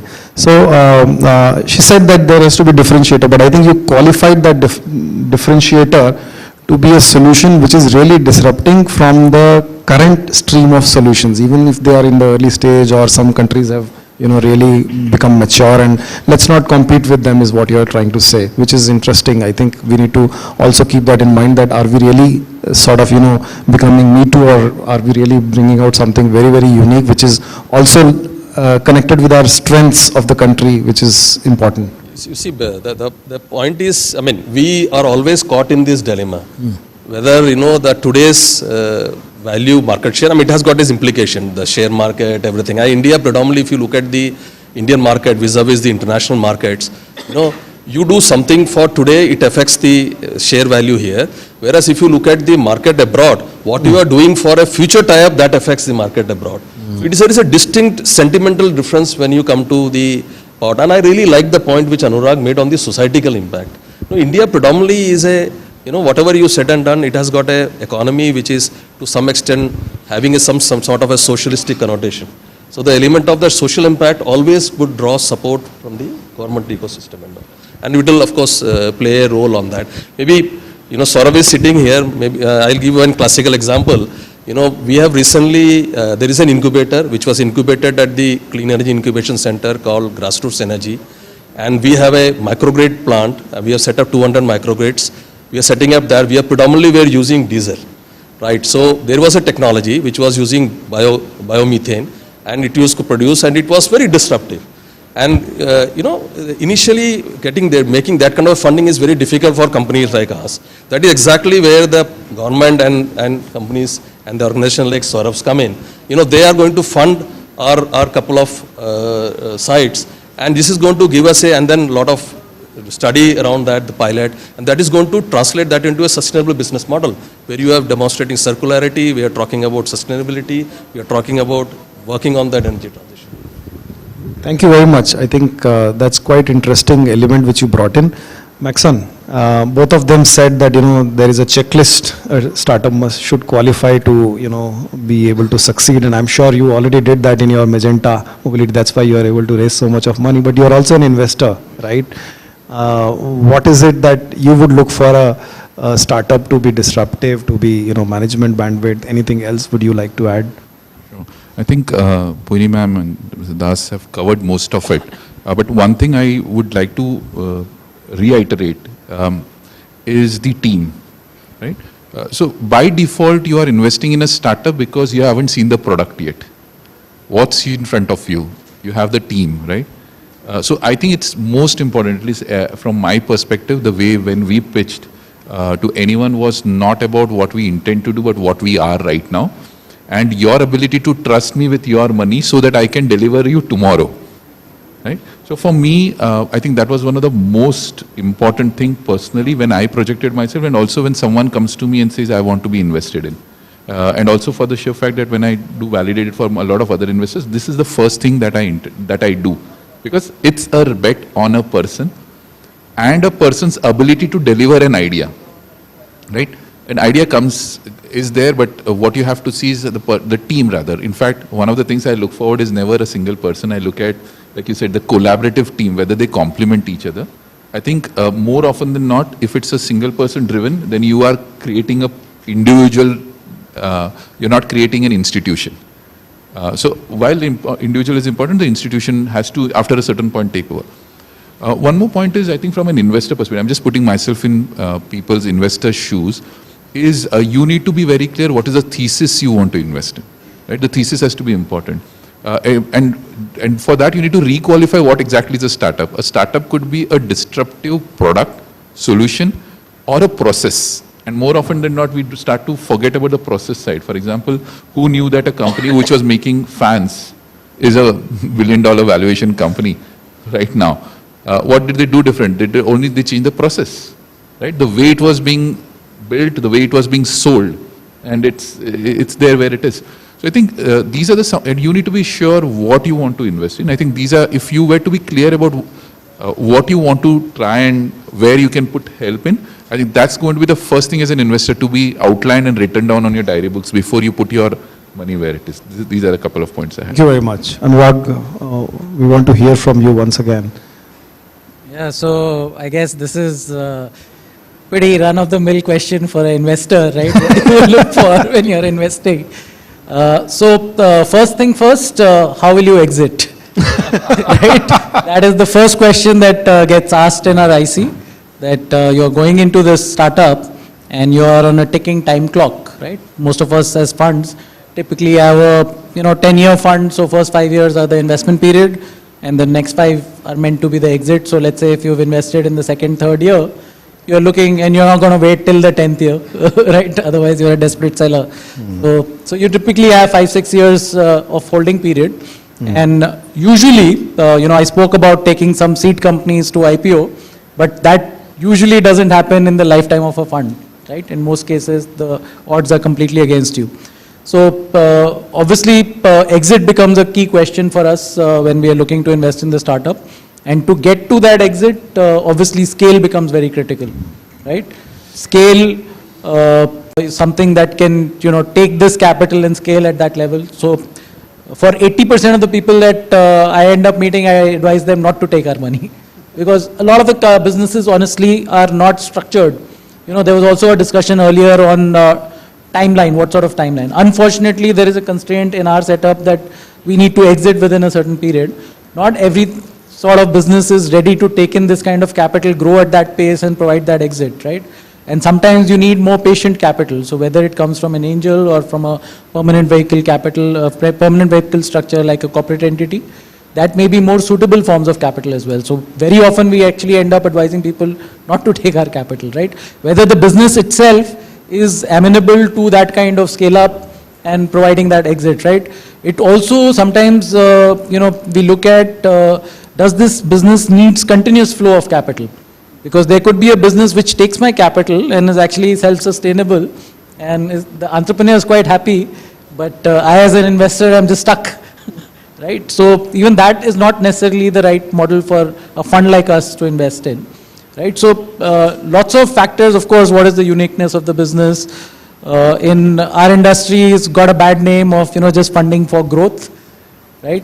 We've been quite traditional in our approach in terms of looking at unit economics and profitability, because we feel, again, while we are investing and looking to get out in a certain period, but at the core of it, for us, the impact that is being created is very important. So we don't want to create these fly-by-night operators who scale and then, create jobs and then destroy those jobs as well, right, in the society. So we are very particular that the companies that we are backing are sustainable, or unit economics positive with the capital that we are giving them. So that's not necessarily the in vogue view, or is becoming in vogue these days nowadays, even in the investor world. But it wasn't very fashionable maybe a couple of years back. So those are some of the things, and of course the entry price also becomes very critical. So that's another point I'd like to make, because especially in new age industries which are hot, typically the valuations tend to run up. Right? And again, I need to be disciplined as an investor, because I'm also managing somebody else's money, that I enter at the right price, because if I pay tomorrow and day after's price today, then already, again, you are on an IRR clock, so you need to catch up. And then again, sometimes what companies end up doing, and especially startups, that, they're trying to maximize that entry price. Right? And what happens then is that if you've overvalued yourself too early, and that itself can become a constraint for you to raise capital in the future. Right. So you price yourself out. So I think these are some of the things that we do. I think that's a very, very, very valuable point, that people are overpricing themselves and making it difficult to raise further capital, and in the finally constricting their own growth in that sense. I think that's a pretty interesting discussion we've had here. I am not sure if we have more time to go with one more round of questions, but we have, before we go for the closing remarks, we'll open up to the audience for some questions. Maybe we'll take a few questions from the audience and then, go for closing remarks for all of you. Do we have any questions already? Yes, Mr. Sabu. My question is for Mr. Ganesh Das. How many startup you have commercialized? That means you have developed and helped them and then got it commercialized. So what happens is, this incubation center is a not for profit. It's a totally independent incubation center. So we work with them with a spirit, in the sense that, the IP they own, everything is there, and subsequently if there is a interest, then Tata Power gets into it. Otherwise, while I was, heading that, then I used to also keep a distance from that point of view. But now from the accelerator program, it is a little different. We have a understanding to work that way. There are about 6 companies with whom we have already, there is some sort of a commercial understanding going on, which means I'll give you examples. There is a company which makes vanadium flow battery. On 2 sites of microgrid and on all that, already we have tried and tested that, and it is working fine. There is a company which is into energy analytics. Incidentally, it was also incubated at Sign. It's a company called Suslab. So, we are working with them, and they also work with many people. So it happens on that. The third company I was mentioning about is GRE, where we work with them. So that way there is another company called Urja. So with many companies it happens on that. So and it's quite a good strike rate. And as Anurag was mentioning, arriving at this fuel, it's like a funnel, you have to talk to this many, and then finally it distills out. And that distills out, for us, our job is to see that whether it is addressing a business challenge. For them, it is after 10 years, are they going to give a return on investment? If it does not, then obviously this people will not get attraction for doing that. And another point which, Maxon is talking about is the process part. That also is extremely important. When you are looking at idea, the point which Anurag also made, it is also important to look at that whether it can be scaled up. Otherwise, it doesn't have any meaning. For instance, why today lithium is now used so strongly? Because automotive sector, you go for many years, you do the testing, the approvals are very limited, mind you, consume. It is like in the electric industry also, you have to go through a lot of testing, standards, etc. So after you establish your bill of material, it is not easy for you to change. For instance, if we have arrived at lithium because it is now very stable, it has got a scale, it has got a stable manufacturing process, everything is said and done. Now you have to just figure out few things related to how do we make it more sustainable, how do you recycle it, etc. Those kind of things are done. So when you are looking at that from the point of view of startups, we look at that. And that 5, 6, 7, which really go to the next level, is looking into all this consideration. That is how actually we work around that. And one of the few companies and there is thematically there has to be a focus. For instance, for a stationary application, because the cost of lithium is very high, and we have done some pilots on that. So we are looking at alternate chemistries of battery. So the focus is there because we believe that the levelized cost of energy would come down on those kind of things. So those kind of implications, that how it is going to be scalable, what is going to be the eventual cost, how it is going to help us in the future thing, how does it mean larger value. Those things are considered while looking at that, and therefore you have that distillation process which happens. Thank you. Thanks. Do we have other questions from the audience? Anybody? Okay. Rohit. So, when you look at from a company perspective, two typical challenges that one faces, one like Ganesh, you said that, a startup is probably going to challenge one of your existing businesses, so very difficult for someone to think about it. So that part I think I understand.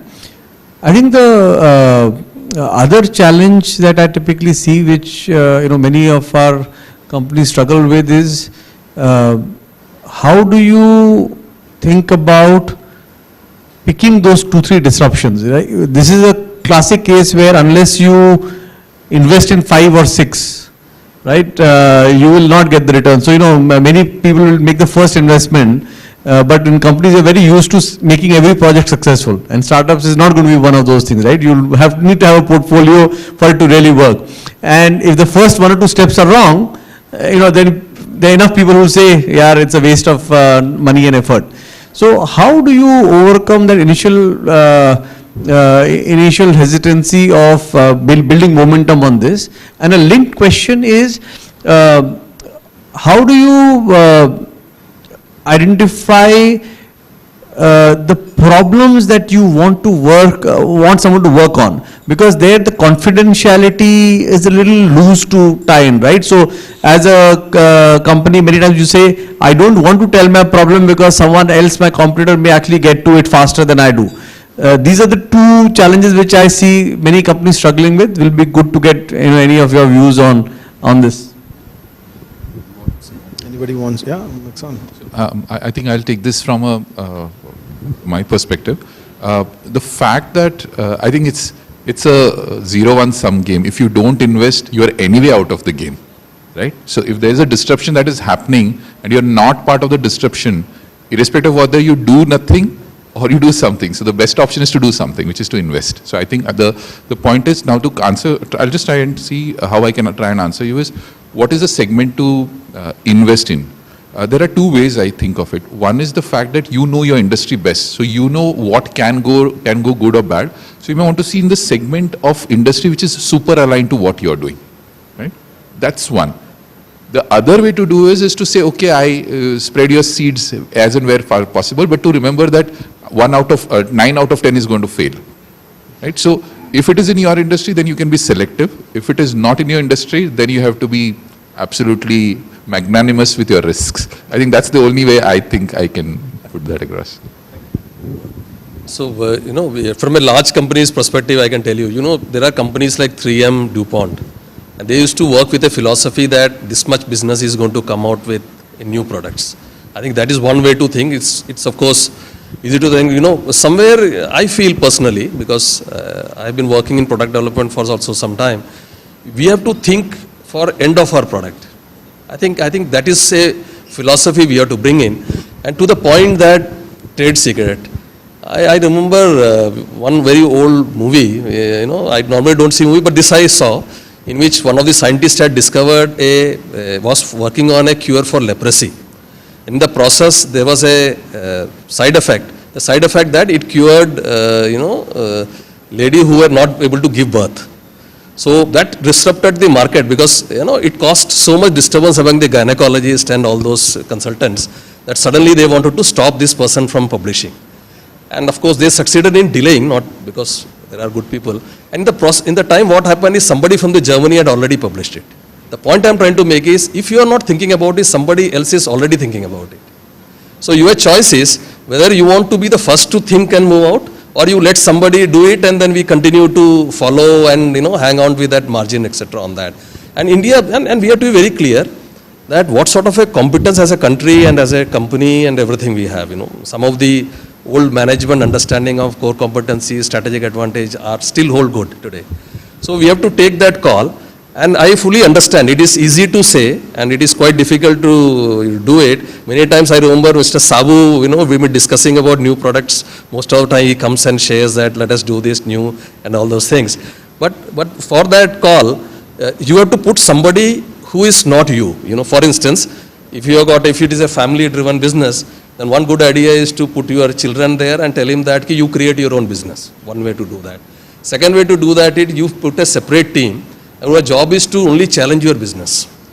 And some of the things you may have to do it. It is not, I can give a speech and I work in a company by making a complete role.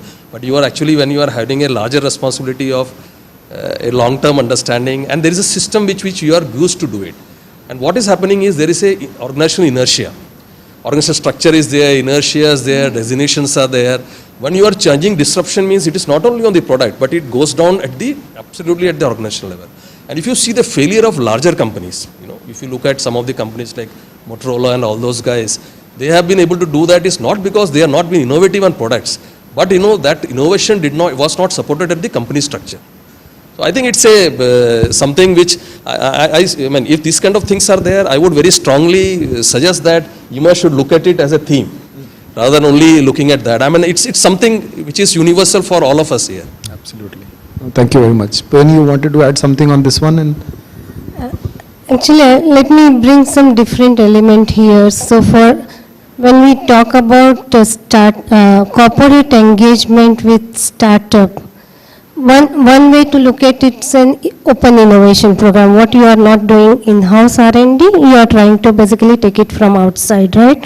Now, the analogy I draw is that traditionally we are not investing in R&D.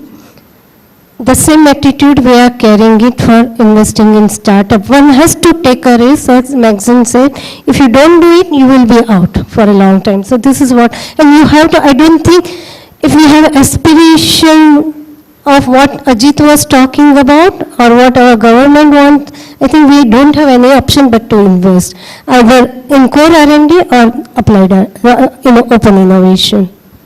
Excellent. Thank you very much. Do we have time for another question or should we end up? Okay. So I think, okay, maybe short one and we'll give a short response. Go ahead. Can we hand over the mic to the gentleman? Hi, I'm Salil Rana. I'm leading the investments in Sign incubated company called Tri Nano Technologies. And I'm uniquely qualified to ask this question because I'm sort of related to all the panelists. We have done a pilot with Tata Power. What we do is we manufacture nano coatings, okay, which increase solar power, solar panels output. And we are a clean tech company, just like Maxon, and we are raising investments. Okay, so my question is, right, there are some challenges inside startups. What happens is we tend to have three answers to those challenges. Like, let's say now I have to make, I have to scale this company and I have to make coating machines. So do I go and ask Tata Powers that, would you invest in these coating machines? Or do I go to Anurag and then tell him that, why don't you fix my fixed capital requirements? And what's the best way to, handle these kind of questions? And they are huge dilemmas, because you know that after this one thing happens, you are sort of just, good to scale. So that's the question, yeah. Yeah, my short answer to your question, and I'm answering on behalf of Ganesh as well as Anurag. Whoever gives you money first, please go there. Thank you, ma'am. I think we are short of time, so we'll not have.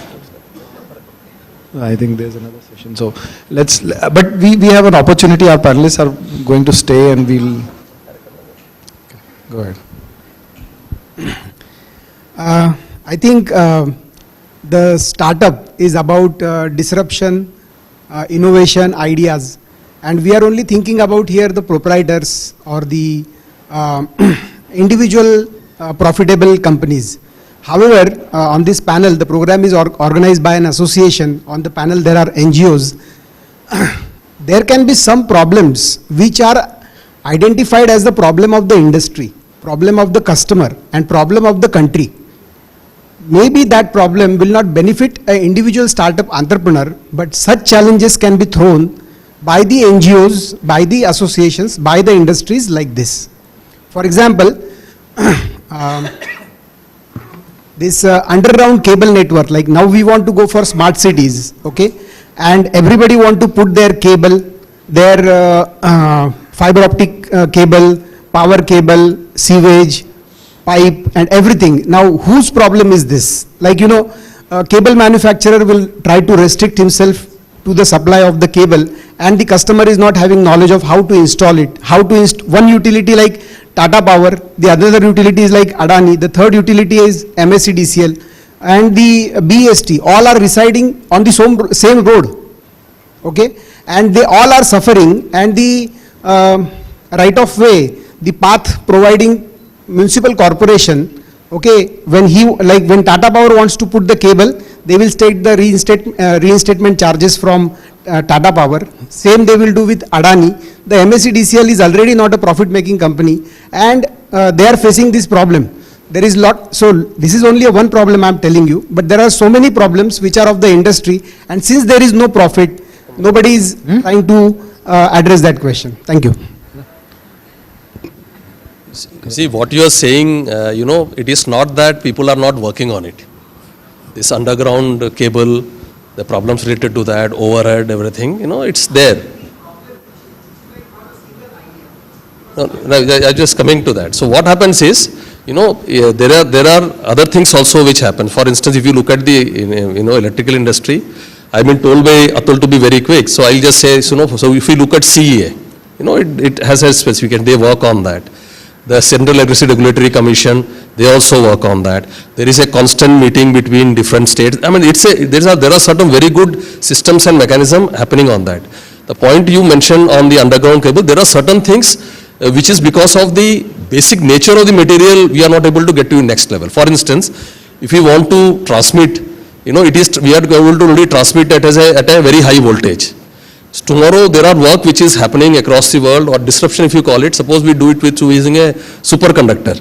If we find some superconductor which will help us to push current at a very low voltage, wherein the challenges are right away, all those will address. So those are all very disruptive things which is happening at different level, different laboratories across the world. For instance, if you look at Fraunhofer, if you look at CISRO, there are many research organizations across the world, which is also driven by international agencies like IEA and all, which is all working on to that. And if you just search, you will find a lot of things in that stuff also.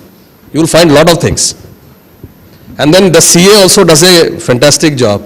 The CRC, CA, they also do their bit. I mean, I'm from the India point of view, but there are similar organizations across the world which also supports that. Maybe offline I will have a discussion. Thank you very much. I think we really running short of time, so I'll take the liberty of summarizing on behalf of all of you. So I'll, instead of closing remarks from individual participants, I'll take the opportunity and summarize on all of your behalf. So I think very important points made by the panelists, and I think one of the key things which will remain with me is that, oil companies invested and they saw hydrocarbons turning into electrons, and, this is a wake-up call for Ieema fraternity to, take the opportunity head on and find their feet in the startup ecosystem, which is, essentially going to give us a good growth. Eventually, whenever you invest, you also keep thinking about exit as well. I think that's very important. If you can't exit, don't enter. I think that's a very, very important thing. And Ganesh Das, you brought in the point that, we are at 0.6% of R&D investment, and then you corroborated that, that's the mentality which will remain while investing into startups as well. And I think very important point also came in is that if you don't do it, somebody else will do it. So it's better that we all do it together. But I must thank all the panelists once again from the whole of the membership and the fraternity. And I think we all realize that there is a huge interest. There are many other questions. So my promise that next time we do it at a much larger scale, and specifically only an event around startups and Ieema's participation, and we'll request all of you to come again and enlighten all of us. Thank you once again very much for joining us. Thank you. Give us a big round of applause. Thank you.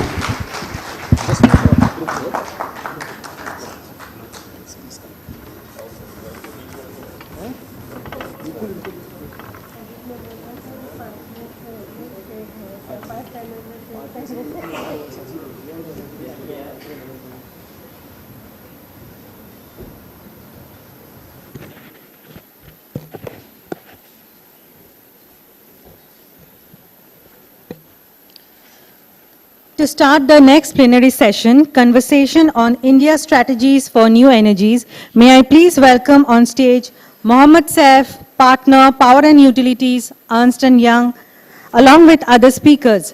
Mr. Saurav Kumar, Vice President, the Global Energy Alliance for People and Planet. Mr. Ajay Devraj, Secretary General, Indian Wind Power Association. And Mr. Shaji John, Global Head, EPC and Project, OMIUM. All dignitaries are requested to please come and be seated on the dais. Thank you.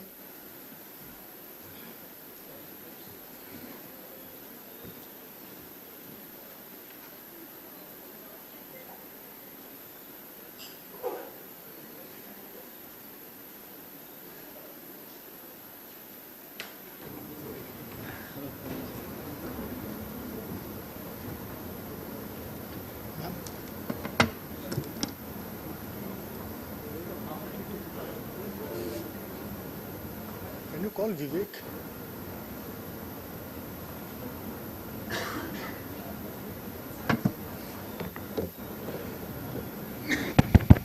Good evening, everyone.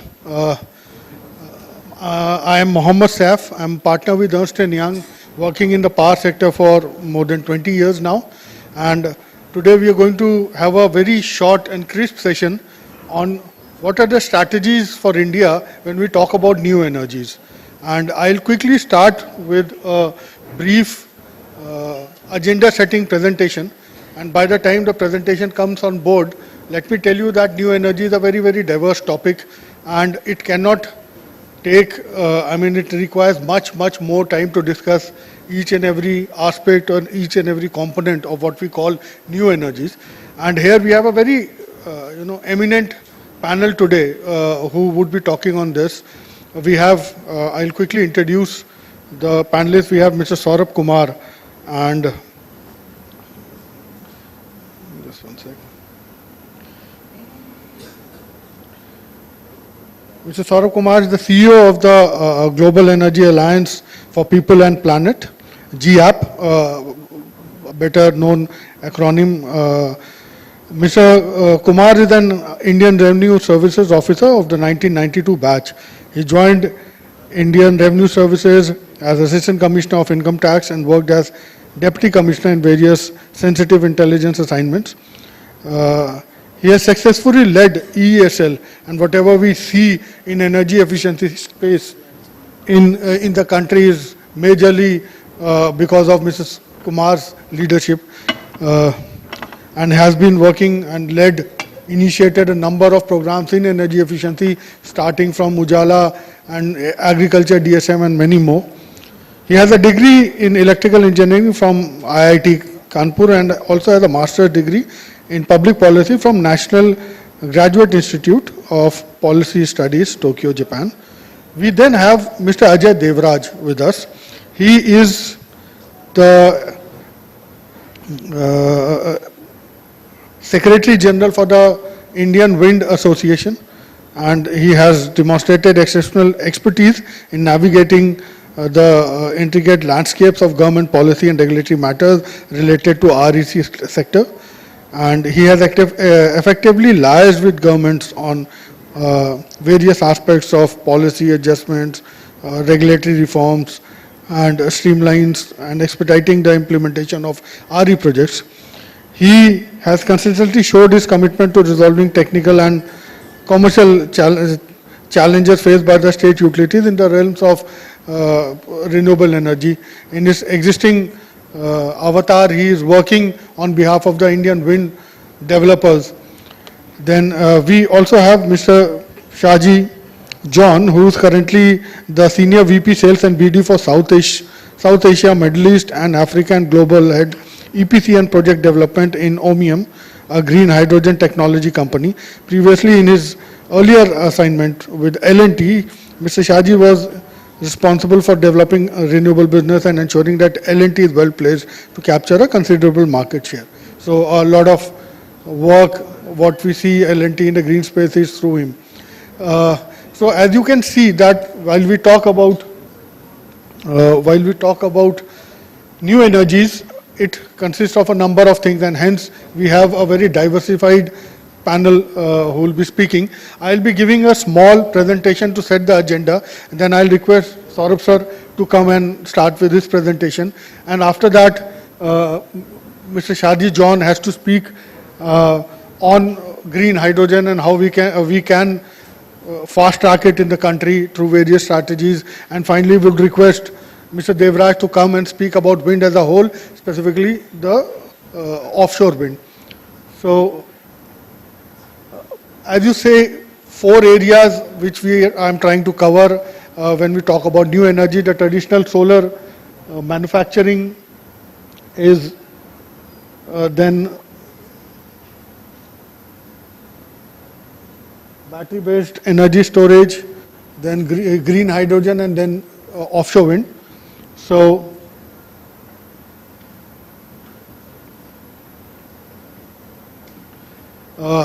not taking much time, I'll quickly run through this because I know everyone is waiting for the speakers to speak. But if you look here, the Indian solar manufacturing space, what is happening is India has entered into the manufacturing space comparatively later than China or other countries. And if you look at the module and the cell manufacturing, the first 2 rows shows what is our minimum capacity and the operational capacity, and then what is the current status. So if you look at the value chain on the top, polysilicon and the ingots or wafers are where we still lack in the manufacturing, though there are players like Adani who have announced manufacturing of the ingots, wafers, but polysilicon again is something which is missing in the entire value chain when it comes to manufacturing in the country. Although it is expected that the new solar PLI might put in a thrust, but we are still at a very, very nascent stage there. Smaller slide, but major thing is that a lot of players are trying to enter into the value chain manufacturing. While Wari still is a leader, Adani is with the plants combined is almost going to overtake or expected to be neck to neck to this in by 2026. Other than that, you will see most of the current developer space is into or planning to get into solar module manufacturing. I'll quickly come to the battery-based solution. So, battery again primarily getting driven by the 2-wheelers and the 3-wheeler space. But yes, if you look at the future,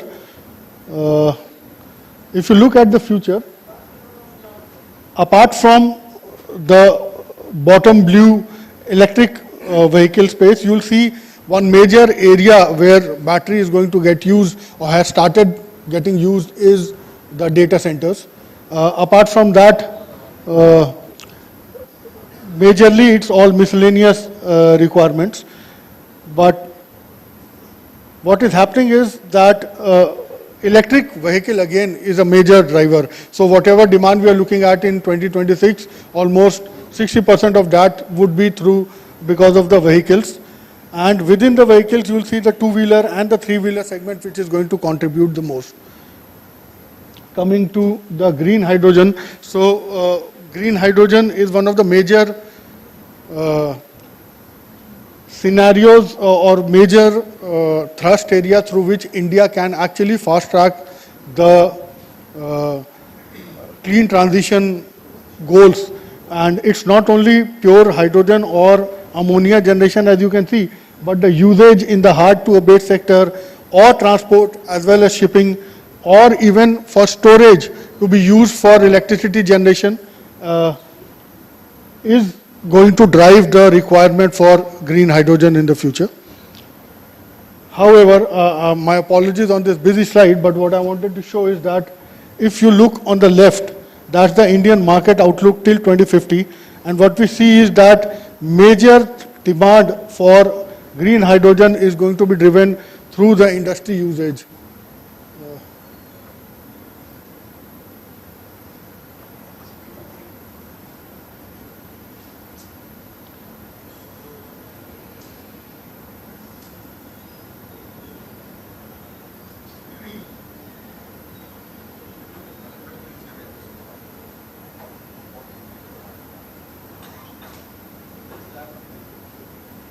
इसी को use करना हो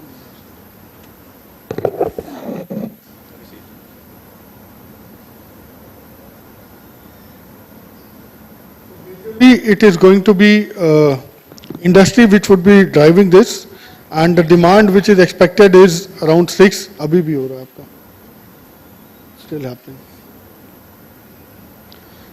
By the time they check, I'll quickly continue, finish the slide and give it to the other members. One major thing which was there on the right side of the slide was the export scenario of green hydrogen. And what it showed was that while a lot of countries are trying to enter into green hydrogen and have given targets as well as a futuristic price for generation, the middle segment which was there showed that a lot of countries, in which India is also there, have the ability to produce it at a cost which can be good for even exporting it. Though in the current context, those bubble sizes were showing the export capability of a country. India is not having a lot of export capability, but if we plan it properly, we can use ourselves for not only using green hydrogen for our in-house capability, but also for giving it to the globe. And this is what was being told also in the earlier session, that if we have to grow, we have to think for how we can cater to the global demand for anything.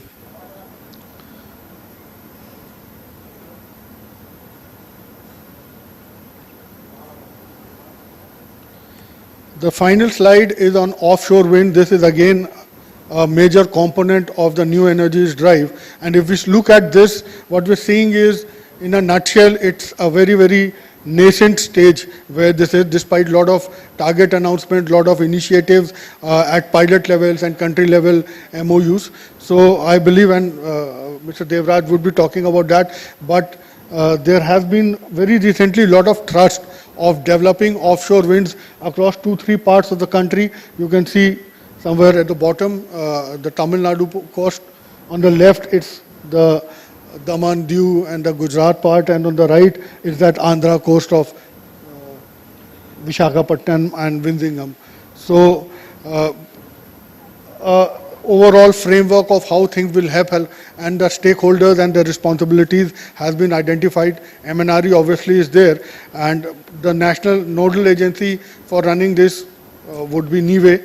Apart from that, there are other agencies, and the most important is the Offshore Wind Energy Steering Committee, which has to come up with policies and other guidance The Ministry of Shipping and the State Maritime Board is also a very important stakeholder, because whatever has to be done, all the constructions and all would require a lot of port spaces, so they are also going to be there. And obviously the central and the state transmission utility to transmit the electricity which is going to get generated.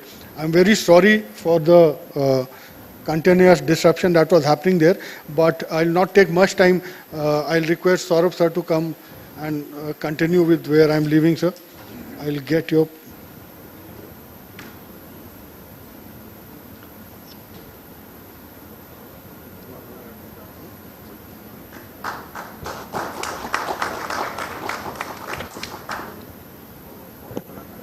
First of all, let me thank Ieema and compliment them for this 76th annual general meeting. It's a privilege to be here amongst old industry friends. What I would like to do, there is a presentation that was sent, but I will not go through that presentation given whatever I'll request Ieema to circulate it to whosoever is interested in it. I'll first introduce the entity that I represent, because I think it's a very unique experiment that has taken place, and it's necessary for me to say this in this forum, because I think together we can do much more. And then I'll talk about what are the opportunities for the electrical industry as far as energy transition holds. Some of it is already taking place. We have heard about the RDSS scheme, etc., and what is it that we can look at moving forward. So let me start by saying that the Global Energy Alliance for People and Planet is a global startup.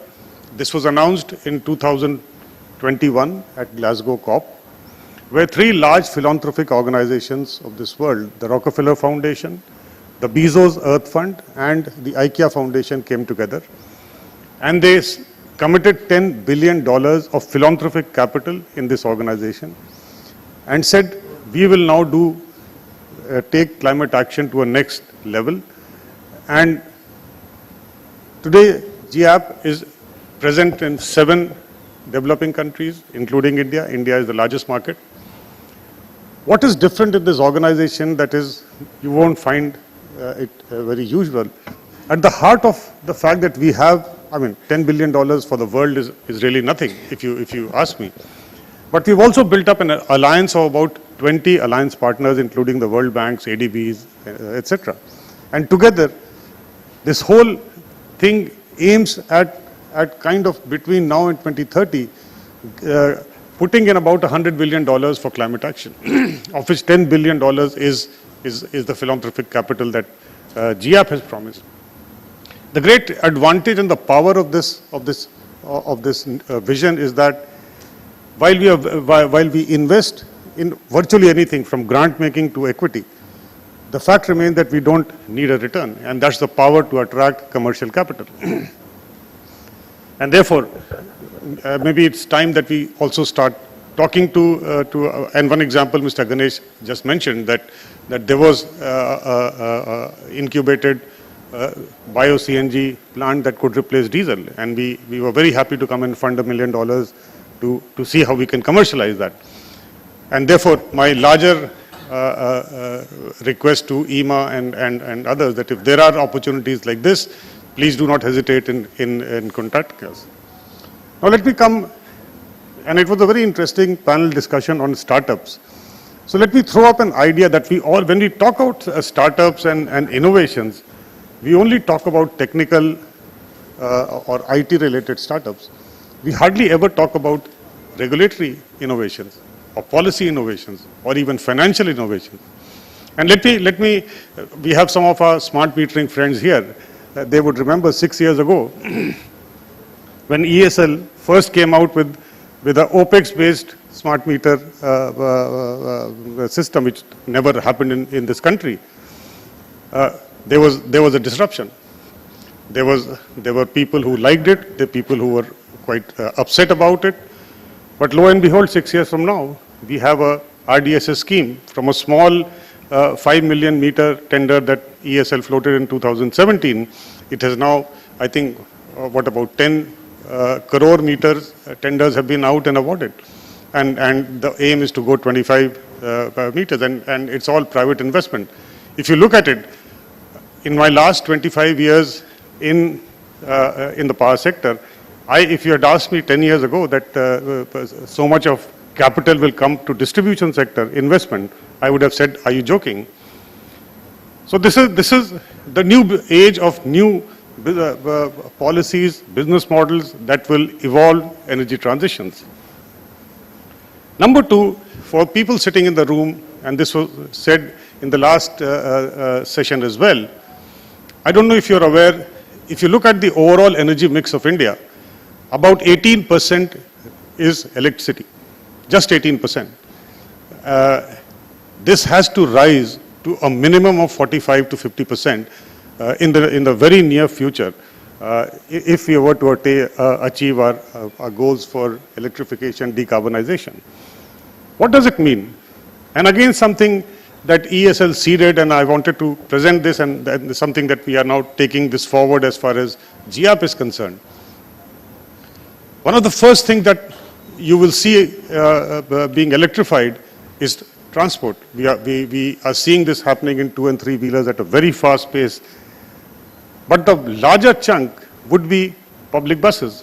And there also, in 2021, the government decided to bring in a very new business model like the smart meters model, where instead of the states buying buses, they started procuring bus as a service.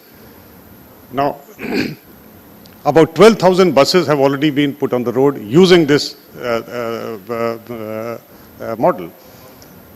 Just to make sure that this model grows and does not go down, because at the end of it, we have the state transport undertakings whose financial health, like the DISCOMs, is always a challenge, and putting in large volumes of capital for electrification of buses is not always possible. So we at GIAP, along with the Government of India, are putting together a 4,000 crore risk guarantee facility to make sure that we push 50,000 buses on the road. Now, what will this entail? This will entail enormous opportunities for investments in the charging infrastructure. Also, if you charge these buses using renewable energy, the cost of operations goes down, and we estimate 5 gigawatts of solar to come along with these 50,000 buses that we have. So this is an opportunity, new models, new markets that are being opened for players sitting in this room, and many more who are not here. Number three, again, if you look at our energy transition goals, one of our, which is to become net zero by 2070, which means our coal consumption will have to peak at some point in time, and it should start going down. It's not an easy thing to do. And just to give you numbers, there are 51 districts in this country where the entire population only depends on coal. Now, if we take, and these are in some of the most poorer states of this country, if you take a population of 1 million each, directly linked to coal for their livelihoods, we already are counting more than 50 million people that we have to transition from coal-based livelihoods to something else. The cost of the estimate for this transition over the next decade or two is close to $1 trillion. Again, who is going to benefit from this fuel switch, essentially from coal to renewables or something new, is of course the industry sitting here, and we hope all these things will make India a market leader. Finally, as I mentioned, while there is a lot of tech innovation happening, what is not happening is innovations in regulations, innovations in financing. Again, something which might interest to the community sitting here. And someone said, what after smart meters? I would say, possibly if the regulations don't change, nothing will change as far as meters are concerned. Why should meter remain a regulated entity when there is a bidirectional communication? So I would urge the Ieema community to take this up with the government of India, because there is no need really for someone to seal the meter, which currently still exists. These are all things that will slow down and complicate things as we go ahead. We have a similar case in telecom where there is no such restriction of what kind of meters, where should it be placed. So I think that's a regulatory innovation that needs to happen. Number 3, to get in technologies which are initially at a very high cost and their operating costs are lower. Electric vehicles are an example. Any energy efficient equipment also is an example. Can there be a financial product that has a ballooning interest rate? It starts off with a lower interest rate, and as the cost of operations goes down, the interest rates also goes up. So I think what we need in general for transitions to take place, for transitions to be effective and also equitable, we need a lot more innovations in policy, regulatory and the financial space. But my final point, I think we are at an age and stage where electricity usage is going to only increase and enhance. In the short term, we expect the investments in electrification of various non-electricity sectors to bring in almost $800 to $1,000 billion of investment opportunity in the near term. And I urge the Ieema members to take up this responsibility, much in the same way as our colleagues from the smart meter industry has taken, and become wealth creators rather than anything else. So let me thank Ieema once again for inviting me, and I'll be happy to answer any questions if you have. Thank you.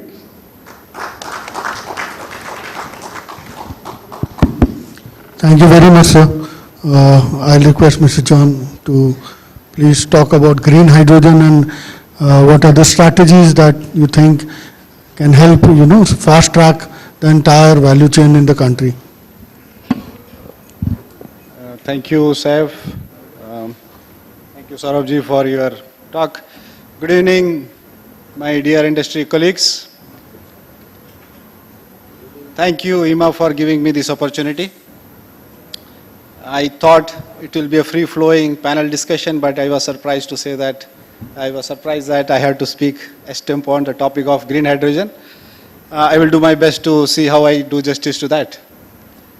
So I want to take you through some interesting story about dinosaurs. All of us know about it, right? 65 million years back, it got extincted, right? The same extinction we are facing today. Nothing different, but not a meteor, but the deeds of we human beings has put up in a situation where we are facing this threat of extinction. When such extinctions are in front of us, naturally people come together and innovate and think how we can survive and how we can mitigate this risk. Obviously, that brings to the topic of why we all, including the governments across the world, is trying to create something what is called as new energy strategies, right? So our whole event and this specific session is around that new energy strategy. And a lot of things are happening across the globe. If you see new energy strategy, whether you call renewable energy, how we are pushing up renewable energy, natural gas adoption, increasing the natural gas. We are talking about biofuel, ethanol and other kind of biofuel. We are talking about energy efficiency, how we can improve the energy efficiency across the industries. And finally, and not the least, we have now started something which is called as green hydrogen.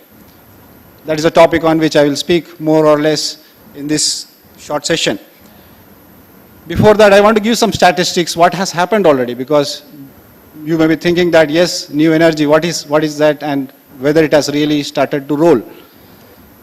Today, India is 420 odd gigawatts in terms of power sector from where we all belong to.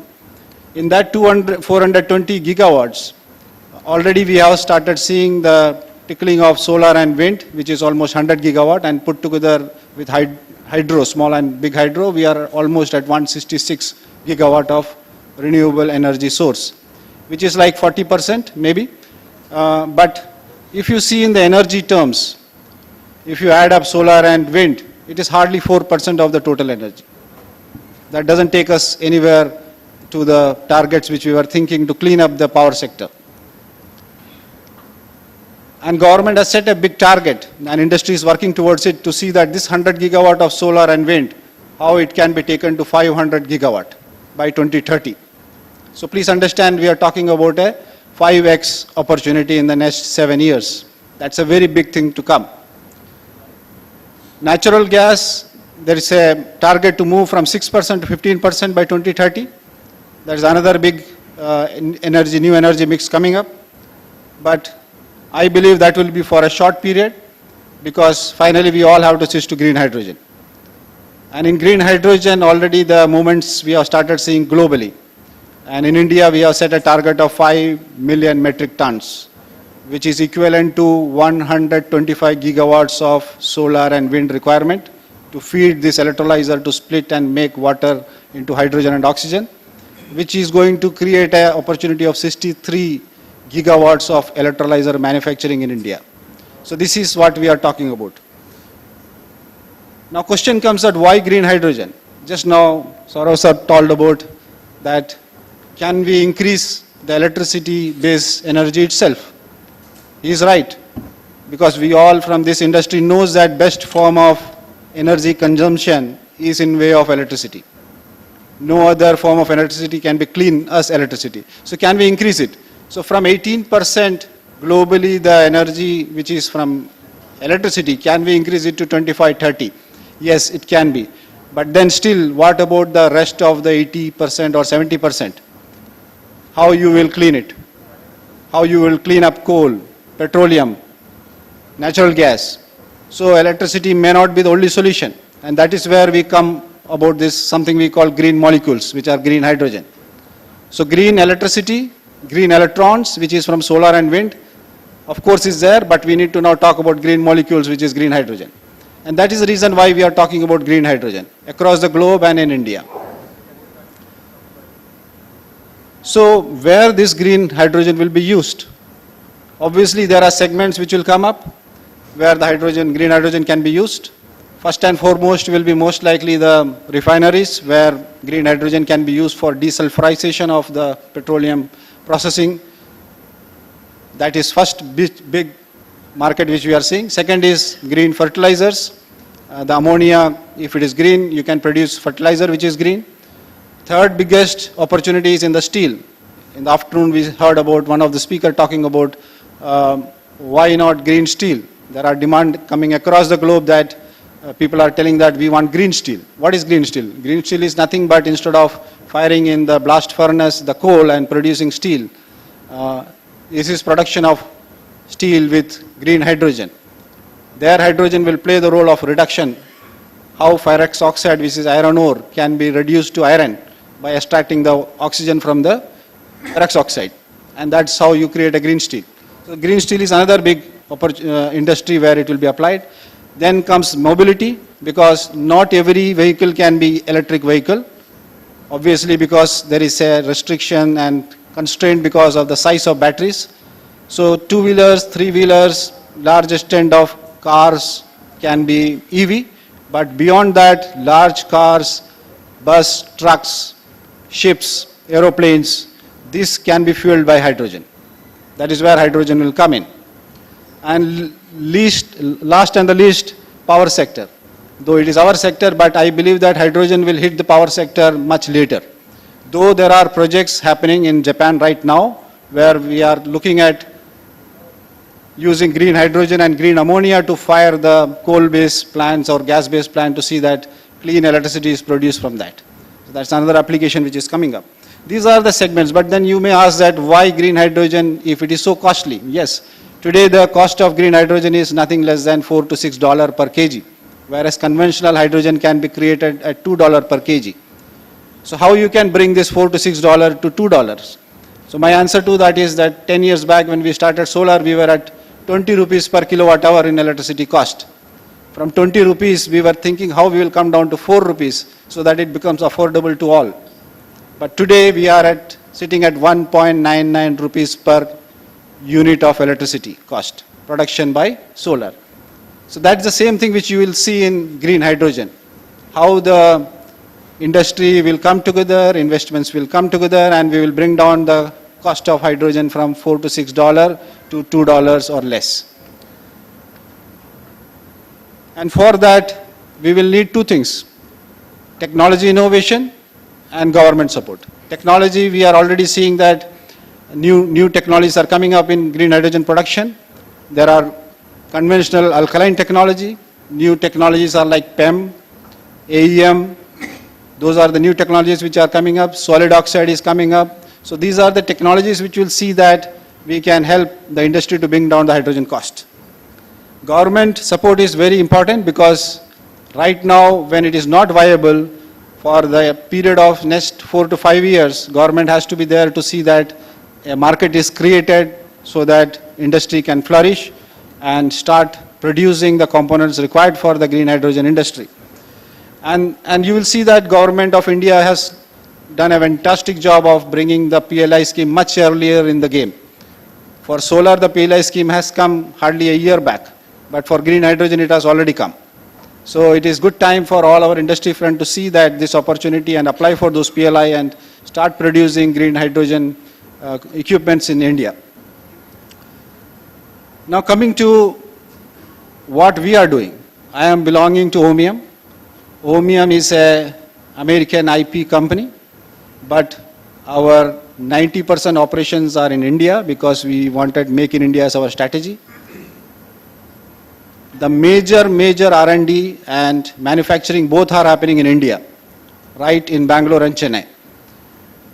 We are 600 people today, out of which 300 people are or more could be around in R&D, which shows that how much emphasis we are giving for R&D, which was a debate in the morning that why in India there is not R&D.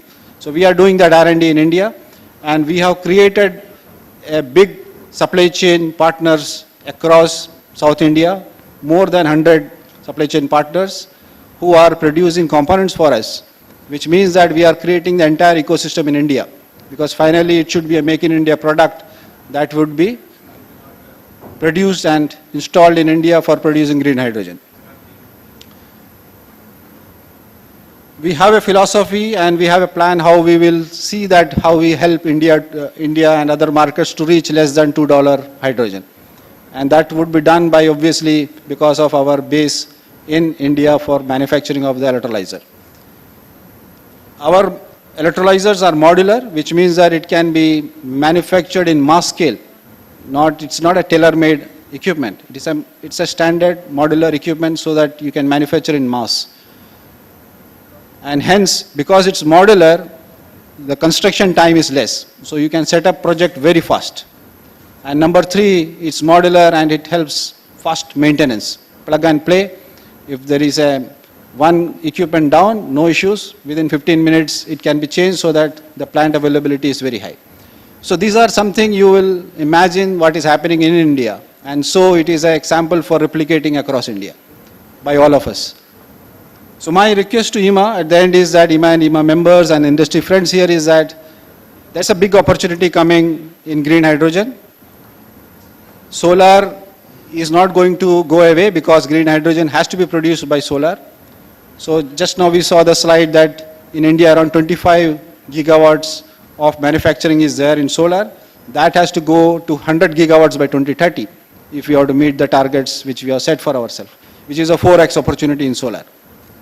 At the same time in green hydrogen, today you can say around 1 gigawatt manufacturing is happening in India, and it has to go to 50 gigawatts by 2030. It's a 50x opportunity for all of us.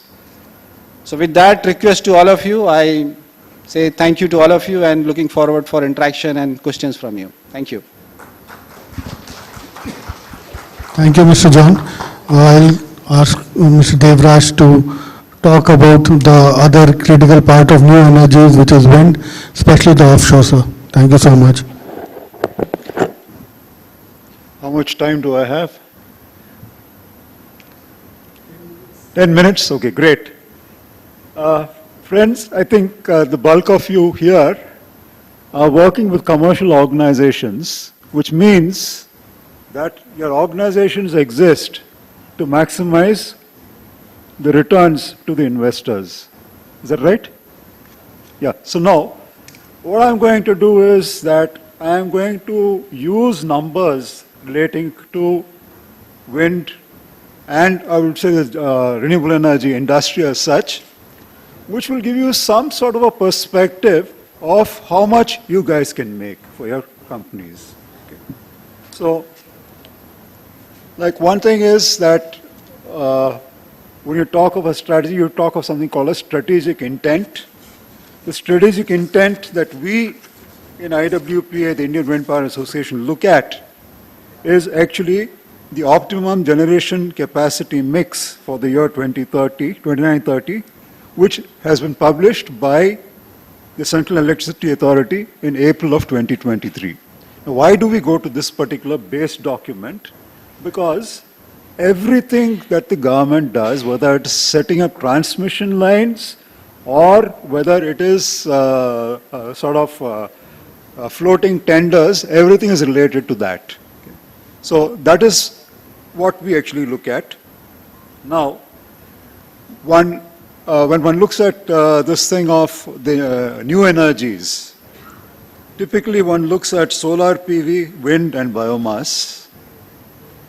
Currently, as of 31/3/2023, solar PV stands at 71,610 megawatts, wind at 44,089 megawatts, biomass at about 10,832.19. Okay. So, all told, we have about 1,26,531.19 or 30% of all energy coming from renewable energy today. 2030, what is that thing going to change to? Like from solar PV, it is expected to grow to 2,92,566 megawatts, wind to 99,895, and solar biomass to 14,500. Okay. So what they're saying is that by 2930, while the total energy mix of the country will be about 7,77,144 megawatts, 52% of it will be just the new energies. Okay. So, like slice it or dice it, what it really means is that the money that one made earlier from coal, lignite, whatever, is now to be made from these new energies. Now, another interesting thing is that the energy demand also keeps going up, and of special interest probably to people like us is the thing of green energy open access. Green energy open access is a concept where they say that you produce anywhere in the country and it can be used anywhere else in the country. There are certain norms, etc. for that. But having said that, the thing is that this is set to grow from a current this thing of about 4,40,000 million units to about 8,79,000 units, or a 99% increase just in the C&I consumption. Okay. So now, why I'm mentioning this is that it is your corporate consumers who are also a source of business for you. It's not just the generators, it's also the consumers. Okay. Now, just to give you an idea of what this new energy, shall I say, sector looks like, wind is currently a 2.9 billion turnover kind of an industry. Solar is currently at about 58 billion. Now, by 2030, wind is going to be 34 billion, solar will be 238 billion. Now, out of these figures that I am talking about, 70% probably will be just the cost of the plant. 30% of these figures is the balance of plant, which is where members of Ieema come in. Okay? So that's the size of the business that you can get from these new energies. Now, there's one more very interesting thing that has happened. Recently, the USA has come up with something called the Inflation Reduction Act. And suddenly what we are finding is it's far more remunerative to be manufacturing here and exporting rather than to be supplying domestically. Okay. So this is one thing to be borne in mind. Now, the thing is that we've got these huge challenges. The challenge actually is that we have to add 4.7 gigawatts of energy every month starting October 1st, 2023. How did I get this magical figure? Like all that I've done is that 500 gigawatts minus what you have currently divided by 78 months. That's all I have done. Okay. Now, if one goes by the history of what we have done, it might seem as if it is an impossible task. Like, let me give you part of that history. Solar, between 2016 and 2023, 26.5 gigawatts projects have been awarded, out of which 7.3 gigawatts have actually been commissioned. That is 28%. Wind, during the same period, 15 gigawatts awarded, 5.4 gigawatts commissioned, 36%. Now, looking at these figures, one is likely to be alarmed, like, okay, is this a pipe dream or is it something that is actually achievable? Now, in 2002, just talking for wind energy alone, the total capacity in the country was 1.7 gigawatts. Now, in the first 5 months of 23-24, wind energy installations have been 1.4 gigawatts. Okay. So, I think that the industry is really working its back off to ensure that these things start moving. And there is, I would say, to a great extent, government support, but not to the extent that we would expect. So, like, I mean, the thing is that there have been a host of laws and policy announcements made, okay, with hardly anything actually getting implemented. I won't get into the names of all those particular things. Now, a few things that come to mind when we are talking about all this is that, see, Mr. Saif talked about a thing of offshore wind. Okay? Now, offshore wind, strangely,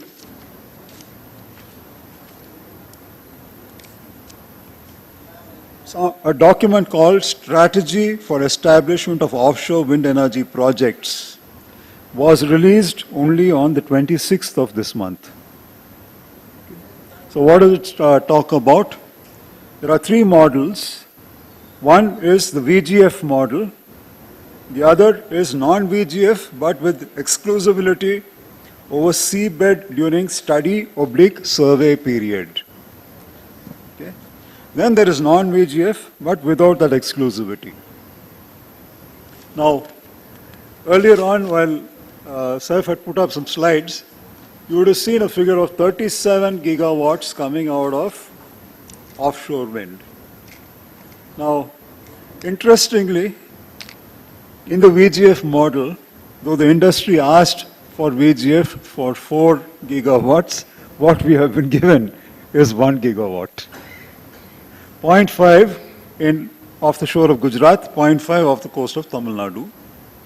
Part of it getting released this year, 23-24, in Gujarat, Tamil Nadu in 24-25. Now, I think the key over here is the fine print, which is non-BGF but with exclusivity over seabed during study and survey. Study and survey, it does not mean that the thing is actually going to get installed. Okay? So, like why I'm pointing this thing out is that it is not as if the capacity addition is going to happen through offshore. All that you're going to be doing is further study and survey, and hopefully that is something that is going to result in a thing of greater this thing of renewable energy into the grid. Now, what are the opportunities to be encashed? One solar, as I said, you have about 2,20,956 megawatts to be installed. So there's a lot that can be done over there. In wind, we have about 55,805 megawatts to be installed.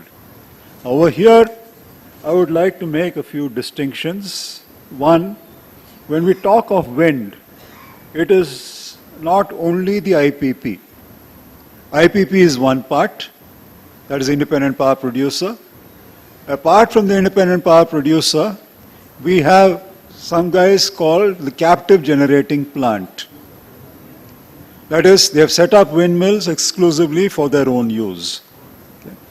Now, one thing unique about the thing of the business opportunities for wind is that while there is a great opportunity for this 55,000 odd megawatts that is to come up in the next 7 years, there is also a thing of what is available in the current setup. In the current setup, you have a huge variety. You have windmills which are just of, say, 250 kilowatts capacity. Then you have a large number which are, say, between 1 megawatt and 2 megawatts. Then 2 megawatts to 3 megawatts, you have a smaller number, and about 3 megawatts, they can be counted on your fingers. Now, one more thing has come up, 5 megawatts plus. Okay. So these are the things that are available. These things operate from a hub height of about 30 meters going up to 150 meters. Okay.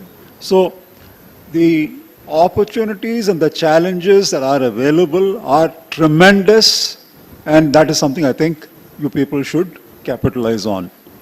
Now, there have been certain pain points felt by the wind energy industry, which I think I should highlight and bring to your attention. But we have to close a little quickly. Huh?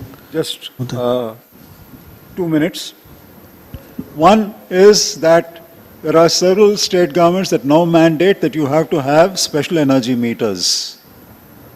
Special energy meters are not available in the requisite quantities, as a result of which, although the special energy meter requirement has been announced in 2018, even till today, we have not been able to implement. So this is something, like if people can look at the thing of the requirement for special energy meters and do something about it, it would help. Then you've already, this AMR, then you have the time of day metering, all these things are there, spares and consumables. Apart from this, you have one more thing called repowering. Repowering, there is an opportunity of about 25 gigawatts available there. So the thing is that this is largely going to be concentrated in Tamil Nadu, where it's about 4.1 gigawatts, Gujarat to some extent, Karnataka, Maharashtra. So these are the places where the opportunities for repowering are there, and as a consequence, there is a requirement for electrical and electronics over there. So with this, I think I shall conclude. Thank you very much for having me here. Thank you very much, sir. If there are any questions, else I would. No. So I'll quickly summarize. Thank you, Saurabh sir, first to letting us know what are the challenges that are critical for the clean transition thing and how GAP is working on, whether by creating the fund that you have mentioned for risk. I'm sure, just like we are doing it with ISA, that fund will multiply the investment that are there, sir. 4,000 crore would actually get a lot of investments. And apart from that, the districts, the just transition part that you mentioned, especially on those more than 50 districts which are entirely depending upon coal. Innovation is policy is another thing that you mentioned. So all critical points, I think we have been also working with a lot of states. For example, Jharkhand is a state which is trying to do 100 solar villages, and I think GAP can play a very significant role there. And thank you, Mr. John, for talking about the green hydrogen usages across multiple sectors. I think this is what I was trying to show, but it was flickering. But yes, green hydrogen is going to be used not only for fast-tracking the entire country's agenda on clean transition, but also in helping address those hard-to-abate sectors or issues of fuel availability, which relates to transport and marine. And so thank you so much for telling about the overall renewable scenario, including the one on offshore wind, that it is still a very nascent stage.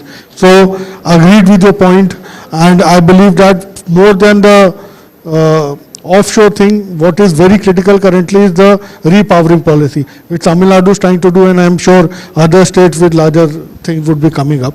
So with this, I think we'll conclude the session, and I'll request the panelists for a group photograph before we close that.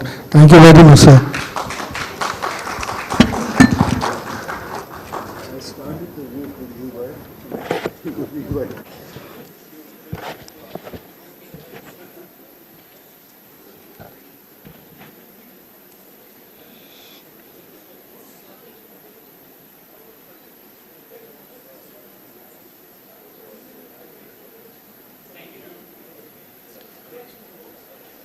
May I please request immediate past President Mr. Rohit Pathak, President Mr. Hamza Arsiwala, and Director General Ms. Charu Mathur to escort the valedictory session chief guest Dr. V. Narayanan, Director LPSC ISRO to stage.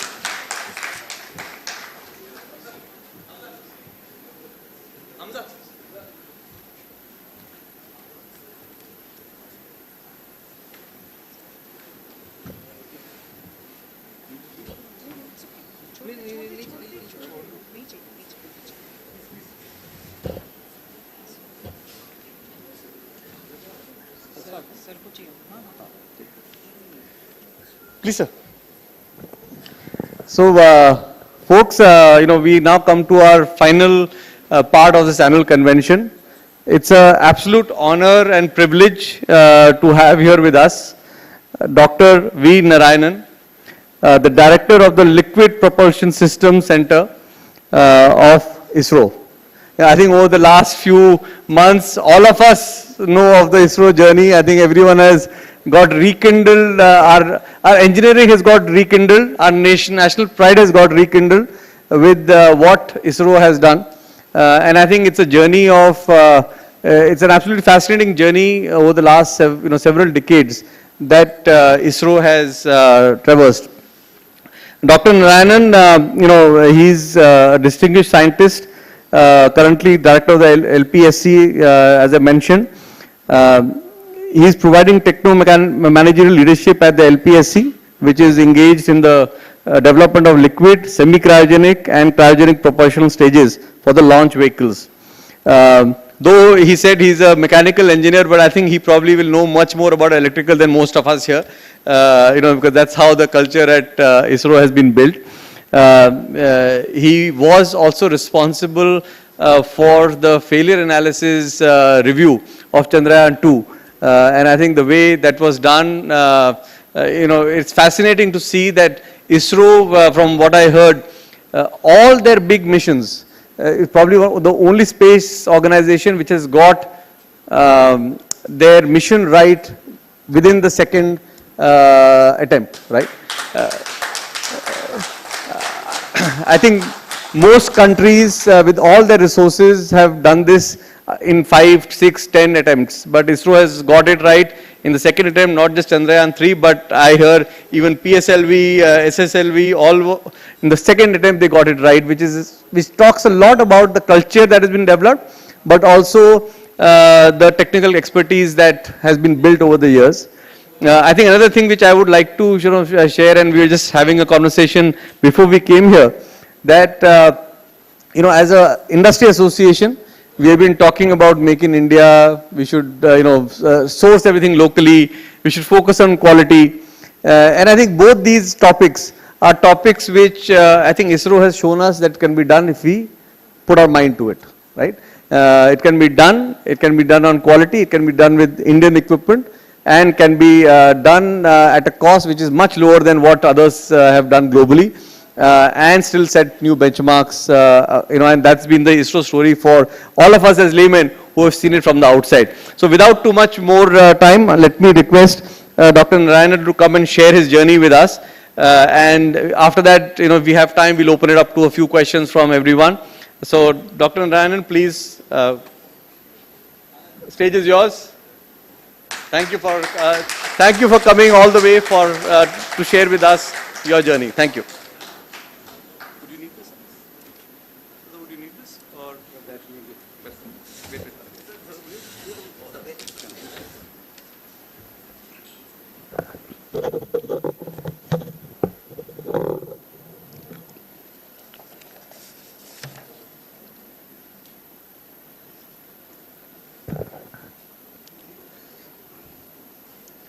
Respected Mr. Rohit Padak, the past president who is demitting the office today, was leading this association for almost 1 year, and the incoming president, Mr. Hamza, who is also with us, and Director General of IWMA, Madam Charu Mathur, and my dear friend, Mr. Ganesh Pillai, Deputy Director of Management System Area of Liquid Propulsion System Center, and the most distinguished, august audience who are responsible for electrical and aligned electronics related products, which is being manufactured, developed and realized in this country. Very, very good evening to all of you. I consider this as a great privilege to be among you on this valedictory function. Actually, even though by profession I am a mechanical engineer, and of course M.Tech in cryogenic engineering, PhD in aerospace, so finally, that engineering is together, we have to do a lot of things. I have got little bit knowledge on the, rather exposure on the electrical aspect. I was working before joining ISRO in the year 1982 to almost 9 months in BHEL. BHEL initially Trichy, transferred to Ranipet, working on the mainly on the air preheaters and fans which are used in the power system boilers. And of course, during our training, we have little bit understood what is the need of electricity and where we stood in 1947 when we got independence, and how the country has grown, little bit knowledge. And when you look at 76 years back when we got independence, we were in all fields, we were, the stature. Let it be agriculture, let it be space. Space was not there. And health sector, everywhere we were below the level. Poverty, 97% people were below the poverty line. Hardly 3,061 villages were only having electricity. And from that, today, almost 5,97,464, almost all villages, if it is electrified, I think you can be proud of that great accomplishment. Each and everyone can be proud of that great accomplishment. And any country, if you see the growth of the country, there are different factors which measure the scale of the growth and the stature of the country. One is the per capita electrical consumption. And it has increased from 1,362 megawatt in 1947 to 403 gigawatt. What a phenomenal contribution you people have done to take this country to this stature. Probably I used to tell one thing to my colleagues. Those really don't understand their ability and capability, I used to tell. The elephant doesn't understand its capability and power. And when a lion goes, it doesn't understand what energy and power it has. But we know when an elephant goes or when a lion goes, we know what it is. That's what it is. When I was before coming, I was thinking what has happened in the electrical and aligned electronics related equipments. What has happened in the country? Phenomenal growth has happened in the country. But only thing, our per capita electrical consumption is very, very less. And to make it as a developed country, lot more has to be done, and you are going to do lot of things. And now if you see one is electricity generation per se, another one is electricity transmission. The type of losses what we are having is so much. In fact, in my MTech, it is a MTech in cryogenic engineering, I have studied a little bit on the superconductivity and the superconductivity equipments. And I used to wonder those days, my God, whatever electricity produced, so much thing is getting lost. I squared R loss is a phenomenal loss. And then if this can be made to zero, R can be made to zero, then that means whatever you produce, everything can be used. And lot can be done. I think lot can be done in this area. And today in this country, we are having hydroelectric power stations, nuclear power stations, and thermal power stations. And Kanyakumari, my native place is Kanyakumari, Nagarkoil, and the wind energy. Wind energy is phenomenal. When I was a student, nothing was there. Today, that is one of the best place, wind energy and unconventional energy generation. And these are all the huge places you people have done great contribution. And I understand the leaders in manufacturing, design of electrical and aligned equipments, you people are here. Now, if you just look at 1947 to now, you take for example medical field. Our average lifetime was only 32, and now it has come to 72, 31 to 72 if I am correct. Agricultural production. Really, even I am from Kanyakumari district. That district is supposed to be a very better district, but my village, when I was a 10th standard student, hardly 50% people are only taking food 3 times, and 50% people almost 1 time, 2 times, this type of thing. From that, today, India, Green Revolution, we have come a long way and we are in a different platform. And space, it started the activity, space program itself per se started in 1962, and first we had a tiny rocket launch in 1967. And when 1967 we started the rocket, a small rocket of this much height, 7 kg, when it was lifted off, other countries were having, already Yuri Gagarin in 1961, he has gone and come back. And 1969, and the man landed on the moon surface, and we were like not even a play school boys in space program, just started. Today, 23, 2 cube, 2023, we have landed, we had the soft landing on the south pole of moon, and India is the only country which has landed, and Indian flag is flying much higher than any other country's flag. So it is a phenomenal thing. And when it comes to ISRO system, just now I was talking to our friends before coming. It is a program is you take a launch vehicle or satellite, anything you take. It is an amalgamation of all branches of engineering, all branches of science. But if, as an electrical engineer, if I stand in front of a rocket or satellite, I will be seeing only the role of electrical engineers there. Because without power, what can be done in a rocket? Without a power, what the satellite can do? It's a major system. We have improved from 20 kilowatt to some 70 kilowatt type of power. And power is without power, what? Satellite life is out. And we have developed a host of things. For example, aluminum lithium battery. That is one of the battery we have developed, and we have rolled out to given to BHL for mass production. And we are in the process with, in fact, I have some more connection with electrical engineers. One of my PhD student from SRM University did PhD in the area of fuel cell, optimization of fuel cell. And in ISRO, right now I am occupying a position called the Project Management Council Chairperson for all launch vehicles, space transportation. Let it be PSLV, GSLV, Mark 3, Mark 2, all rocket related, I am occupying the chairperson. And we are developing fuel cell, 20 kilowatt, and we are targeting 100 kilowatt fuel cell. And 50% of that activity goes from my center because I am a cryogenic engineer, hydrogen system, oxygen system, associated storage, everything goes. So thereby, in ISRO also, the electrical engineers, Vikram Sarabhai Space Center Associate Director is my close friend Mr. Suja, he is a electrical integration engineer.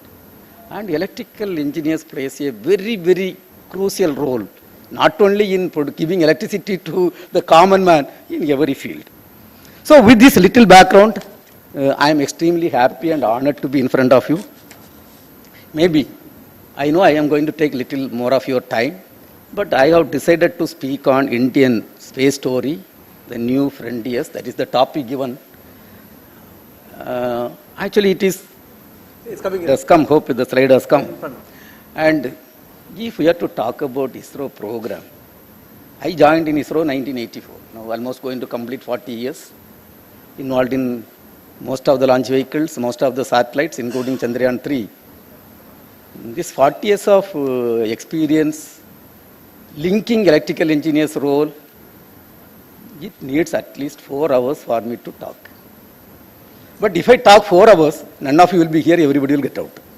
So I am not going to do that. I have put some 40 slides. Let us see how it goes. Whenever you get bored, you are free to tell me.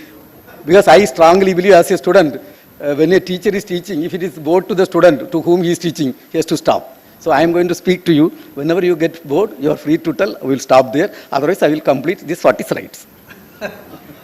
And let us, you see the need for space-based system.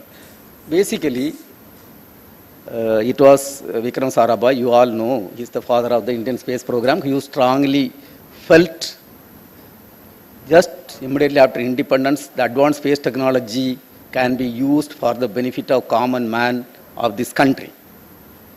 It was a vision of a great person at that point of time. You should think in 1947, 1950s, where we were, and he was strongly believing. And to do this, we need 3 major items. One is satellite. Satellite of different classes, different types, different varieties. You have to have that capability to design, develop, realize, and build. Second thing is, yes, if you are having satellites, and if you go abroad, nobody will support you to place it in the orbit, so we need launch vehicles. And launch vehicles are little, you know, everybody may be knowing Tibali rockets. And the Tibali rocket and launch vehicle only small difference. Tibali rocket, if you fire, it will go wherever it wants. But launch vehicle, if you fire, it has to go wherever we want. That is the only small difference. So we need launch vehicles. Third thing is, from the satellite, lot of data will come in terms of camera output, or in terms of communication signal, or in terms of navigation signal, and we should have got proper ground systems to synthesize and use for the common man. So all the 3 development we took up simultaneously, and Indian space program started per se, legally if you talk, it was in the year 1962. The INCOSPAR was started. And it was in the year 1963, November 21st, almost 60 years back, we had a rocket launch from Tumba. And the Tumba you are seeing, it was a fisherman village with a small church, and the church was given to us, donated to us for doing the space activity. And Abdul Kalam office was next to the church, a small, now also his table chair is there. And the first rocket, what was launched, the rocket came from USA. A sodium vapor payload was supplied by Russians. And the entire ground equipments were supplied by France and other people. And we were part of them and integrated, we launched. And that was in the year 1963, November 21st. And then we started our indigenous development, and it was in the year 1967, November 20, a 7 kg rocket, 7 kg mass rocket of maybe this much height, with 75 mm diameter, took off from Indian soil. I consider that as the beginning of the rocketry program in India.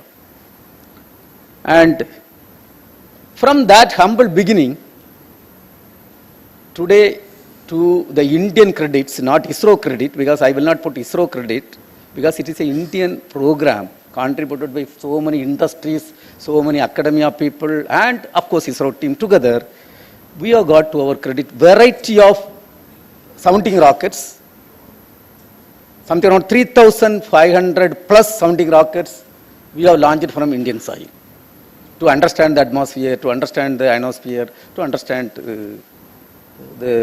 so many things. Then we had the first satellite launch vehicle development under the project directorship of none other than Abdul Kalam ji. And we had 1980, we had the SLV-3 successfully placing a 40 kg satellite in the low Earth orbit. And that brought glory to India, and India joined the elite group of 5 more nations to have this capability in the year July 18 to 1980. After that, we have developed 6 generations of, including SLV-3, 6 generations of launch vehicles.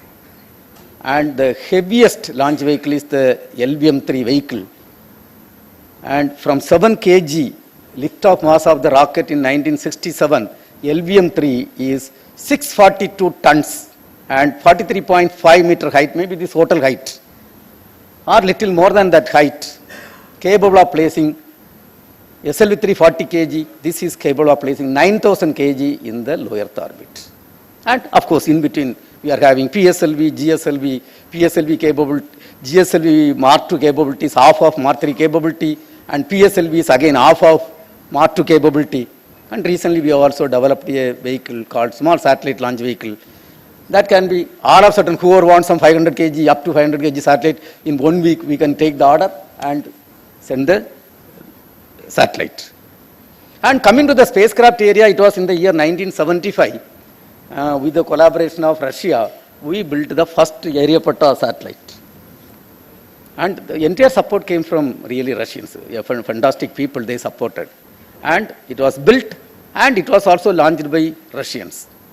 From that humble beginning, that time we were not even not even play school standard in the spacecraft. And Professor U.R. Rao was the project director, and people learned and what is satellite, what is payload, what is the subsystems, what is propulsion, so many things were learned.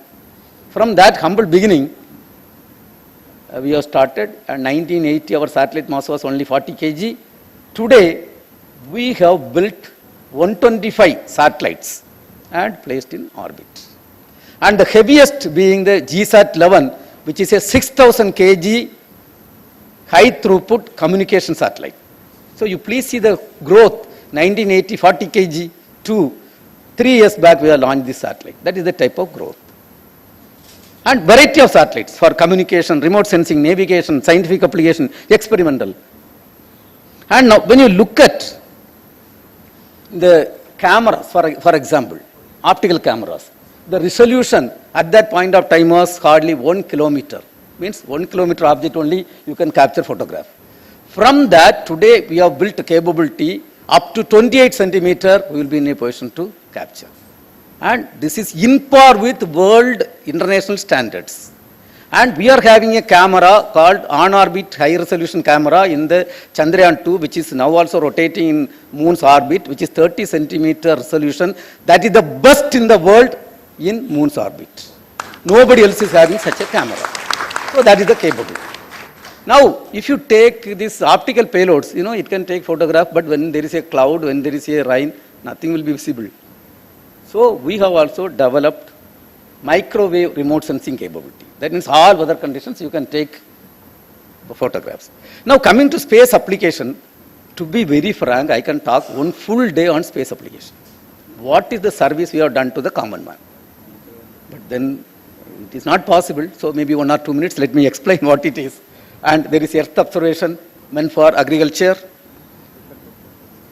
for ensuring food security by measuring the crop forecasting, and lot of things.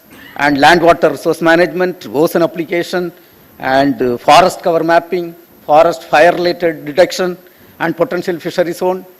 And potential fishery zone is one of the fantastic applications we have done. I was not understanding few years back, but when I was reading only I understood, our India, we are having 7,500 kilometers length of coastal line. And lot of people are living based on the fishing activities. And you imagine somebody is going and after 2 days when they come back, nothing is there. What type of manpower waste, what type of fuel waste? And today we are having satellites measuring some other parameters like mean sea temperature and then chlorophyll content, and then we inform the fisherman where is the fishery zone. And through that, annually the estimate shows 34,000 crore is the profit against 14,000 crore of ISRO budget. Through this single application, that is the type of thing what is done. And now when it comes to television broadcasting, telecommunication, and search and rescue operation. In fact, when I am from Nagarkoil and seashore is hardly 2 kilometers from my native place. And couple of my classmates' father or brothers, they have lost. When they have gone inside and when they cross the boundary, they don't know what has happened. But today's situation has changed. Through our navigation system, we are giving apps to the fisherman or whoever goes, and it comes real time. If you are crossing the boundary, it will inform local language, both messaging as well as voice message, everything comes. So fantastic work is done. Now the railway connection is one of the fantastic system India is having. Some 5 years back, if you have to understand where is the train coming, and we have to go and sit in the railway station for 12 hours waiting for the late train. But today's situation is different. And 2,500 trains are already connected, and we are going to connect all the trains. There will be real-time monitoring. And same way boats and whatnot. And again, another thing is disaster warning and management. During the tsunami, 2005 tsunami, in our district itself, we lost huge people. Today, we are having fantastic satellite data. It measures the wave height, and there is a prediction to understand whether it is tsunami, how it is going, and so much, and flood. And lot of disaster warning and management, we cannot quantify the benefit out of it. And strategic application, when our neighbors are, if neighbors are very good, you need not worry so much. When neighbors are little strategic fellows, then you have to be very, very careful. And strategic application, lot of things are done. Now, this is a very, very important slide. I request all of you to see. When we started our program, 1947, how many villages was having that automobiles or two-wheelers?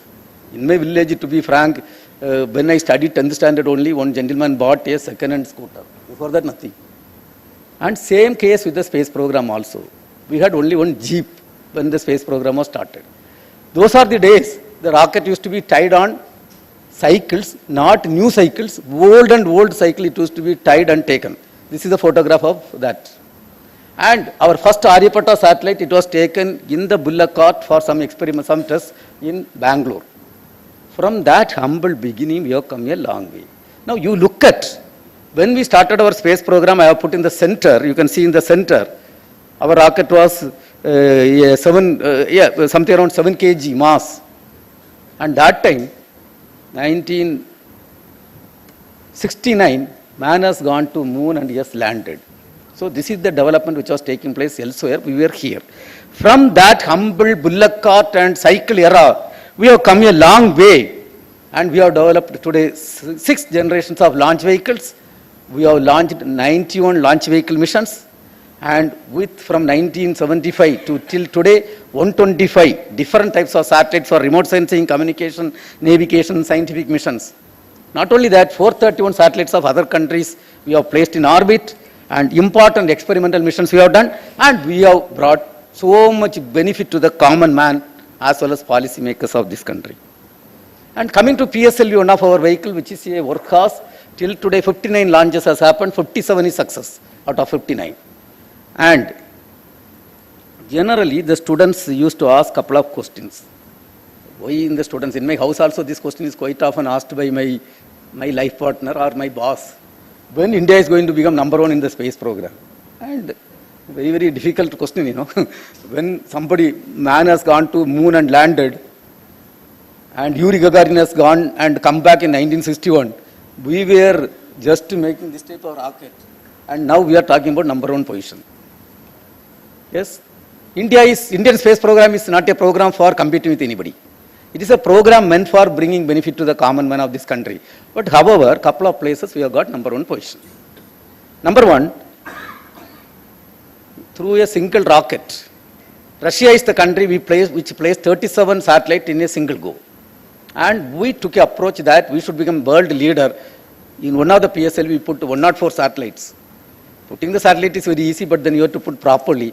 And successfully accomplished in the attempt, and India become first country which accomplished more than 100 spacecraft in a single year. And with the, in the due course, I will add remaining first rank positions because I don't want to exhaust everything, then you all will go out. So I will add wherever we have got first rank in the appropriate slides. And till today, so many satellites are launched. And coming to the Mark II vehicle, this is meant for placing communication satellite in the geo transfer orbit. And one of the new technology what has to be developed is a cryogenic rocket engine, which is the best propulsion system among chemical using liquid oxygen and liquid hydrogen. Liquid hydrogen temperature is minus 253 degrees centigrade. And oxygen is minus 183 degrees centigrade. And we were looking for some technology transfer from other countries, but nobody will give this type of things, you know. Russians were coming forward little bit this one, but finally everything was stopped and we have to start the development. And we took almost 21 years to study, understand, and succeeded almost after 21 years, and India became the 6th country in the world to have this complex high-performance technology. And coming to the Mark III rocket, and it's a huge development, it's a game changer by itself. You will understand why I am telling it is a game changer. And capable of placing 9,000 kg in the low Earth orbit or 4 ton to geo transfer orbit. And you know, take this Mark III, we are having 3 propulsion systems, 2 solid motor, each 207 ton propellant loading. There is a liquid stage, there is a cryogenic stage. And the cryogenic stage is developed from the scratch. And Mr. Ganesh Pillai, he was my deputy as the deputy project director for project management office. And I was given the responsibility as the project director when it was successfully completed the development. I was also the chief. 2 positions were given to me. One was the development chief, leading the development team, and another one is the project director, leading the project team. And here, we have got to our credit 2 major things. One is, from the time of successful engine test to the flight, in a cryogenic technology, the India came much later. Americans have completed in 42 months. And all other countries have taken more than 42 months. 42 months to 12 years, 15 years. And we set a target. You know, there are so many gold medalists in my team.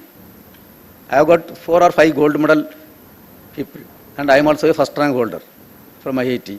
And we have to set targets to become world leaders. We set a target. We will complete this development in 24 months. Setting and telling is easy, but doing is very difficult. And today, I am telling to our credit, we have completed the development in 28 months.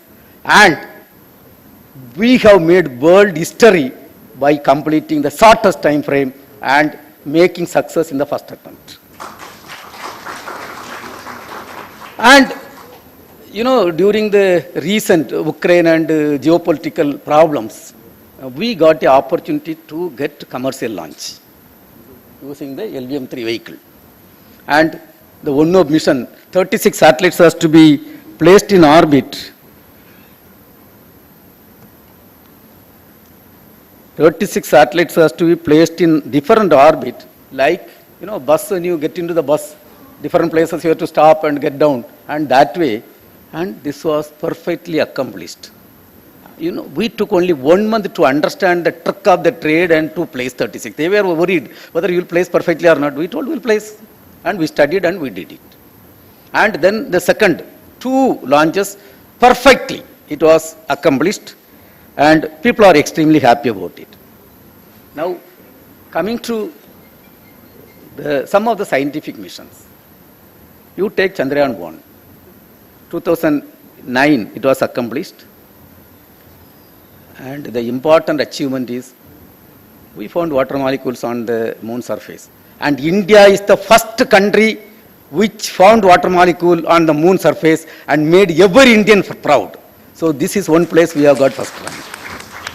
And we also put our tricolor on the moon, and so many scientific inventions are there. I am not going to dwell on that. Now, Mars orbiter mission. You know, the red planet, going to red planet, the total distance we have to travel something around 68 crore kilometer. 68 crore kilometer we have to travel. And just you put a trigonometry, somebody is traveling with 0.01 degree error. Calculate where we'll end. We cannot go there. We will go somewhere. and it has to be perfectly done, and we have gone, and we have, after 295 days, our engine was operated, we have captured in the Mars surface. India is the only country which has accomplished successful Mars mission in the first attempt. No other developed country has done it in the first attempt. So the Indians can be proud of that accomplishment. Not only that, if you take the cost of this entire game and try to understand per kilometer what is the amount spent, our Honorable Prime Minister in his own style used to tell, it is fact, you can calculate. Per kilometer, our auto fare is more than this fare. We have done with low cost. And in fact, when I say low cost, I could understand after this mission, I happened to be in Canada for an international astronautical conference along with our chairman. Everybody, including Americans, they are coming, how you accomplished with low cost. One successful first attempt, that itself is something you credit, and such a low cost how you accomplished. Then only we are trying to understand how you accomplished, and it is all unique management systems. Even though we are not respected so much in the management system, we are excellent in the management system, I want to say. And coming to the Chandrayaan-2 mission, which was the next mission, and there were, you all may be knowing Chandrayaan-2 didn't go well. It was a failure, some of you may be thinking. It is not true. The Chandrayaan-2 mission had multiple objects. One object was to demonstrate the Mars 3 vehicle. It was in the development game. We had to demonstrate. Before that, it was designed to place 4,000 kg in the orbit. But we had done only 3,300 kg up to that mission. For the first time, we had to demonstrate. This job was perfectly done by the launch vehicle there. First objective was met. Second objective, we have to take it to moon's orbit and get it captured. It was perfectly done. Not only that, the module, the orbiter module, the design life was for 1 year with 8 payloads. Because of the excellent mission management, excellent strategy followed, we could save a lot of propellant, and the lifetime, instead of 1 year, it has become 7 years. Satellite is so healthy, pumping so much data about the moon, and we are having excellent payloads, including the best on-orbit camera, which is best in its class in the world. And I have seen the photographs. Some of you can go through the net. No other developed country has got that type of this one, that type of photographs of moon. And it is so excellent, unless you see and experience, generally we have got a habit of respecting little bit more on white people.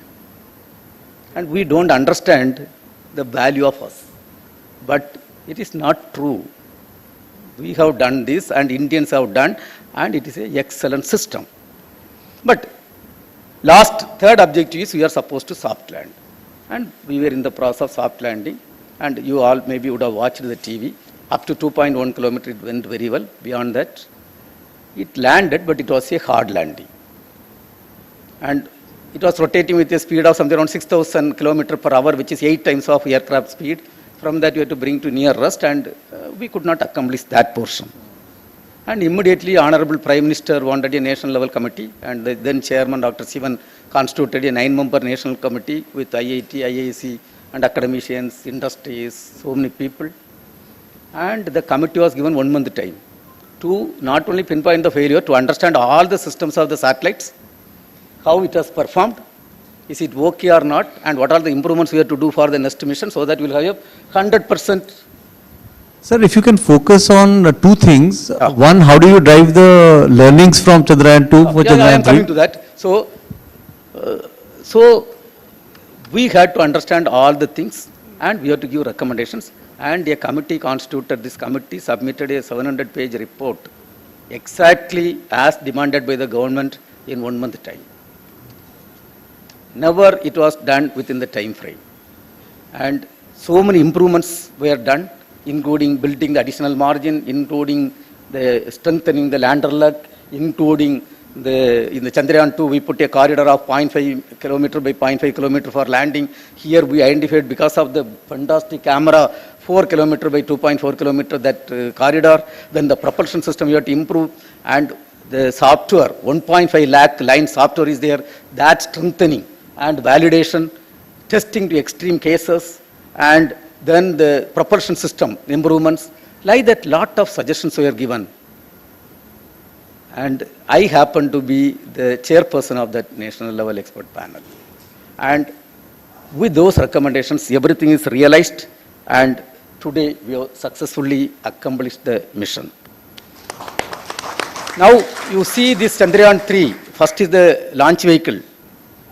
Launch vehicle, you can see that numbers, it is supposed to place the satellite with 37,000 km per hour, it has to give the velocity addition and inject in 170 km by 36,500 kilometers.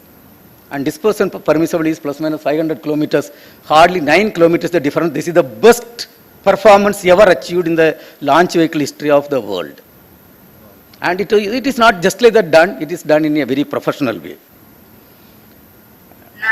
And probably the video, okay, small clippings are there. 4, 3, 2, 1, 0.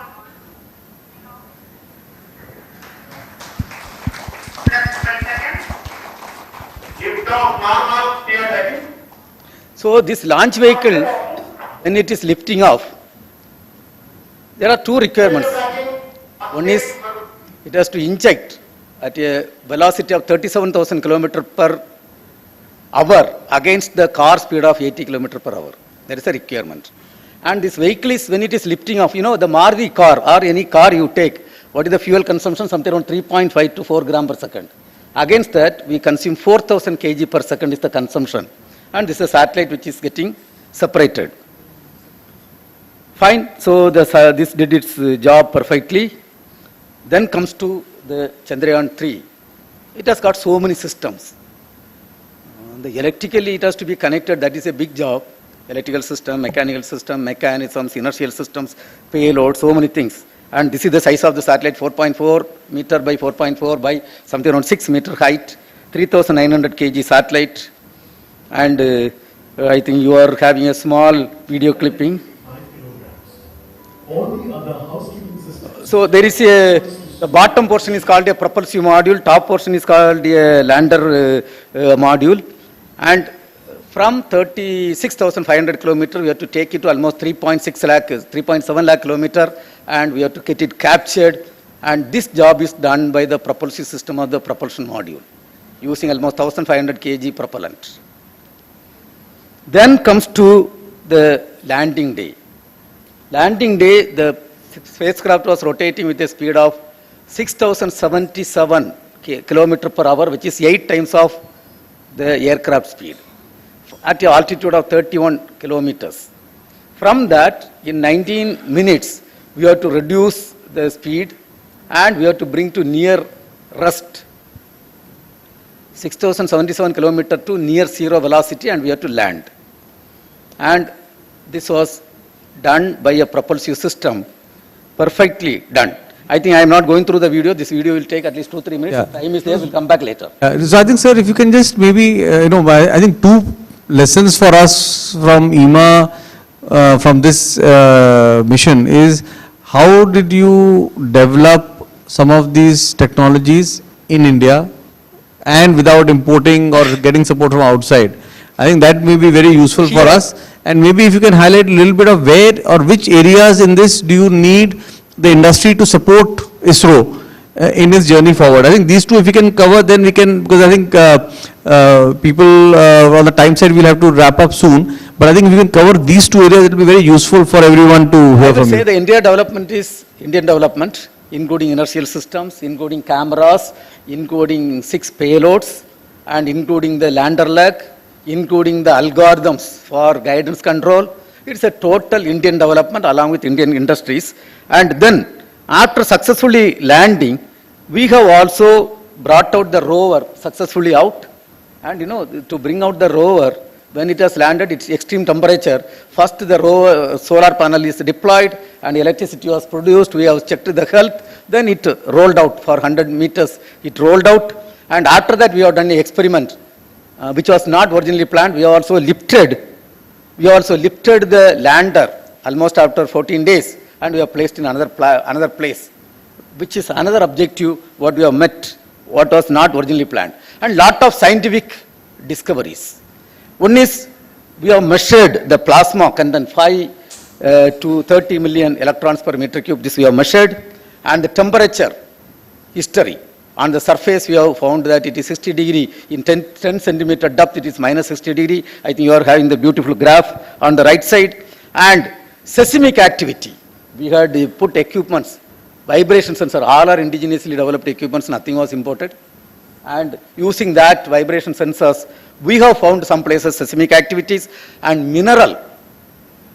We have found almost 8 minerals, manganese, chromium, titanium, silicon, oxygen, and so many things. And with that, if I put in one slide, what is the accomplishment? We have demonstrated soft landing on the moon, and India is the first country which has done the South Pole, landed in the South Pole, and Indian flag is flying above all the countries' flag in this area. We have discovered various aspects of moon. Very important thing, India is a country which is having multiple language, multiple religion, so many states, and it has integrated 140 crore Indians together. Not only in India, those who are in abroad, we have integrated. Generated scientific temper in the country, not only for students and teachers, even agriculture people, ordinary citizens generated. Generated wealth of scientific data, and we have shared with the international community. And this I consider as a stepping stone for India to become a developed country when we celebrate 100 years of independence. Next important mission is the Aditya L1, where we have, last 8 years, we have put our effort and we have realized a 1480 kg satellite for studying sun exclusively, and India is the 4th country which has developed a satellite for this purpose. And we have placed successfully using our PSLV rocket. After placing the PSLV rocket, we have to move to 1.15 lakh kilometer. And right now, we have operated our engine, we have completed the earthbound maneuvers, and it is moving towards the L1 point. And I don't have any doubt it is going to be a grand successful mission, which we are going to declare somewhere in January 1st week when it reaches and we capture there. I don't have any doubt. It will be a perfect mission. And we are having 7 payloads. And all the payloads, and it is a national project, not only ISRO project, so many people are involved, scientists are involved, we are going to have that mission. I think I will skip the video. Now coming to next Gaganyaan program, where we have to take our own brothers or sisters by using our own vehicle and take them to orbit. Actually sending somebody to orbit is very easy. But keeping them safe and bringing them safe is the tough job, so we are all working towards that. And next month we are going to have some important experiments like crew escape system demonstration, because in case any rocket, any problem happens, we should not lose our brothers, they have to escape. So simulating that lot of experiment, and October end you will be hearing, we are going to have that first mission. In fact, I am the mission readiness review chairperson for that also, and we have delivered lot of system for that. And this involves so much development. So 10,000 crore is approved project, now we need some more money, we are going to the government. And it's a total national project. DRDO is involved, academic institutes are involved, and medical teams are involved. So many people are involved in this game. And now, we are currently, our capability of launch vehicle is something around 4,000 kg to GTO, maximum capability. And we are going to enhance to 25% more. 25% more means same cost of the launch vehicle, that means to that level the cost per kg launch will come down. So that development is going on in our place. 2 propulsion systems we are developing. One is a liquid oxygen kerosene based propulsion system which generates a 200-ton thrust engine. It is a huge of its class. Currently the development is going on. Another one is the C25 stage, we are improving the performance. Both the developments are happening in our center where we both are working. Next vehicle, is a new generation launch vehicle capable of taking double of this present capability from 9 ton to something around 17 ton capability. For that, a LOX methane engine system is being developed. We have got already the project approval and identified the project director. It is also with us only, and this is another area we are working. And when you talk about the low cost access to space, right now we are having expendable vehicles. Now we are working on the reusable launch vehicle systems. Lot of experiments are happening. I think this April you would have seen the news item, the landing experiment successfully accomplished. And you know, when you stand there only you will understand, a object from 4.8 kilometer autonomously guided and coming and land in the perfect place without anybody inside. At least aircraft pilot is there. Here coming and fantastic work. And we are on this job of development. Air breathing is another important thing because the expendable vehicle we carry both oxidizer and fuel, but oxidizer is almost 70%. So if you can use air, that is the best part of it. So we are working on those systems. And for recovering the stage, we are working on those systems because Elon Musk, you may be knowing USA, and they are capturing. In fact, I want to tell one day, 4 years back, I was returning from office around 10 o'clock. My son, he was in the 9th standard. He was telling, before taking dinner, you have to answer a question. He showed one video. That is nothing but the recovery. He told, when are you going to do this? And the student community is so smart guys, not like our generation, and they are aware of a lot of things, so we are working on that systems. And electric propulsion is another important area. Those who are electrical engineers, you can understand. The chemical engineers, chemical propulsion compared to that, the performance is 2.5 times to 3 times higher. That means, when you place a satellite of 4,000 kg in the orbit, almost only 25% or 20% is only useful payload like antenna or communication payloads. Now, if you use this system, almost something around double of that will be the useful payload. So we are in the process of development which is taking place in my department. And when you talk about space economy, you know, space economy is, today our current share is very, very less. 2%, hardly $8.4 billion.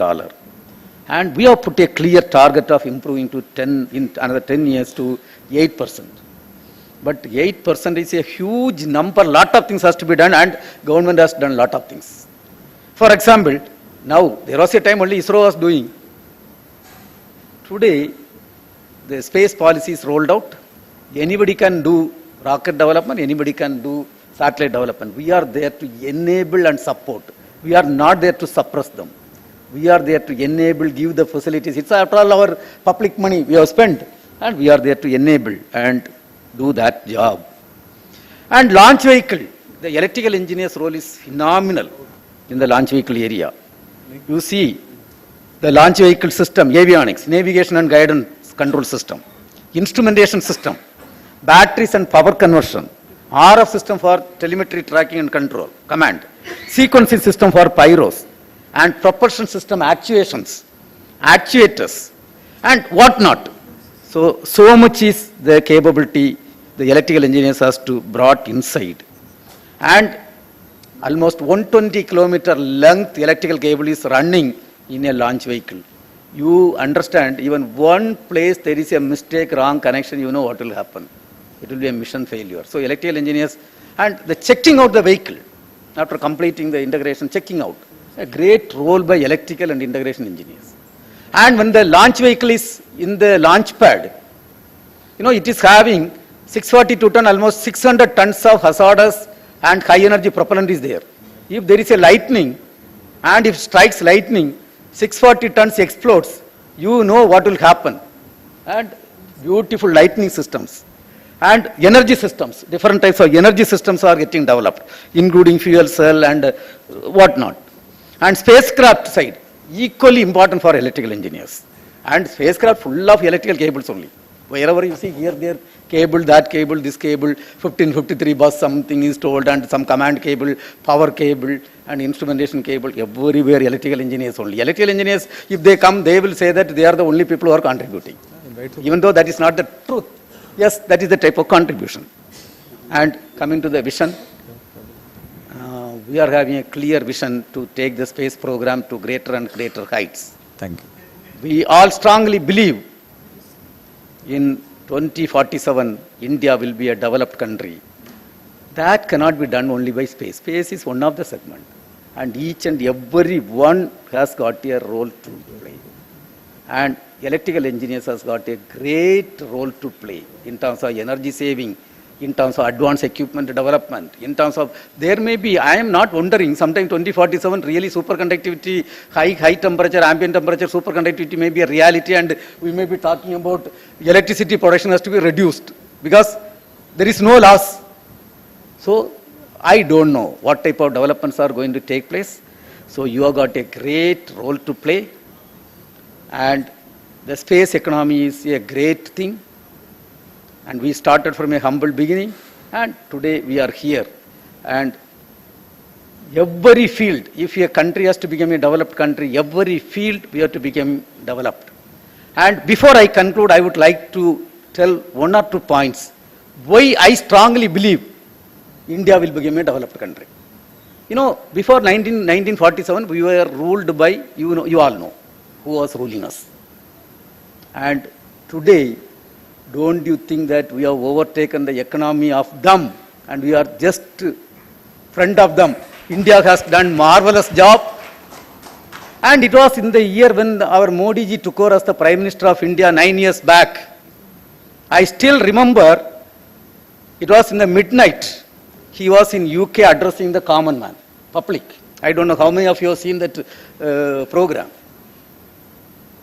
And I used to have a habit of writing diary. And one of the fantastic message, the UK president's wife was wearing Indian sari. First we were seeing, oh, beautiful saris he is wearing. And they were announcing to honor Indian Prime Minister, he is wearing Indian sari. That is a simple thing, fine. But the UK Prime Minister is coming and talking, and 2.5 lakh UK citizens are sitting there. You know what is the statement he was making? Very loaded statement. I don't know how they allowed such a statement, but it was the reality. He made a statement. The statement is like this. First he was appreciating Indians. Yes, you have come long way, so many contributions, IT industry you have contributed, lot of things he was talking. Finally he made a statement. I quote, "Dear friends, the days are not far away for a Indian born UK citizen to become Prime Minister of this country." And he repeated, he meant that country. I unquote. Today you know what is the history. I strongly believe India will become a developed country. Towards that, it is all of our responsibilities to contribute and ensure our next generation is doing fantastic job and flying high, and India is on the top of world map. Thank you. Jai Hind. Thank you so much, sir. Thank you so much. And, maybe as a follow-up with all these exciting programs, we'll maybe come to you and figure out how we can work with you and ISRO to develop some of the systems that you're working on. Hamza? If any one or two questions are there, I am ready to take, otherwise later. It's a question. I think over height. Oh, right. That is the right thing. Over right. Thank you, sir. Hello.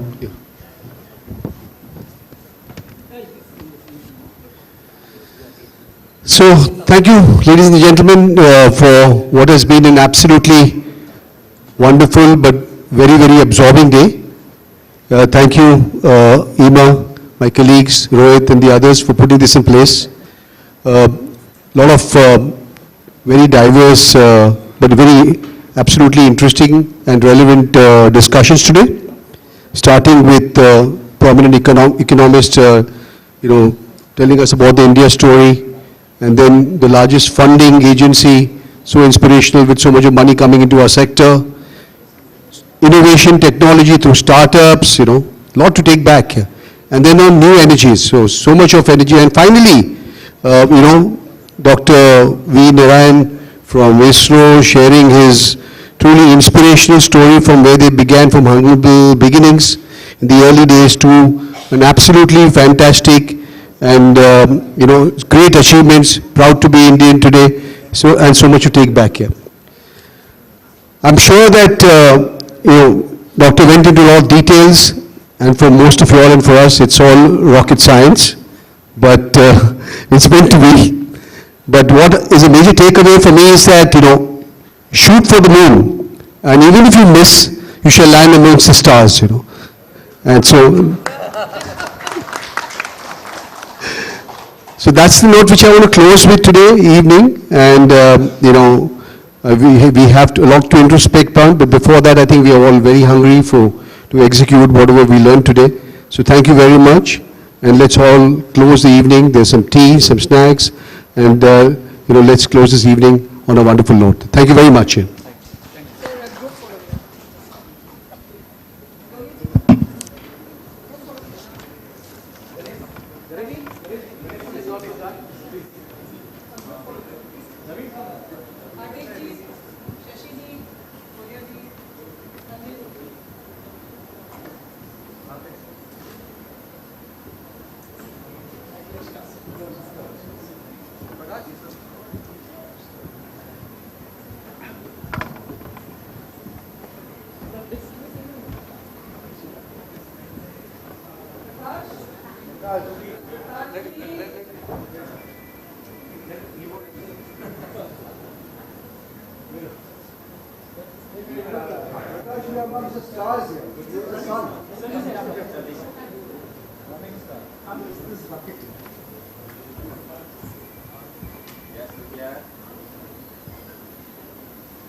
Delhi IIT, I know you have flights to catch. Thank you very much. Have high tea before you go.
Tanvi.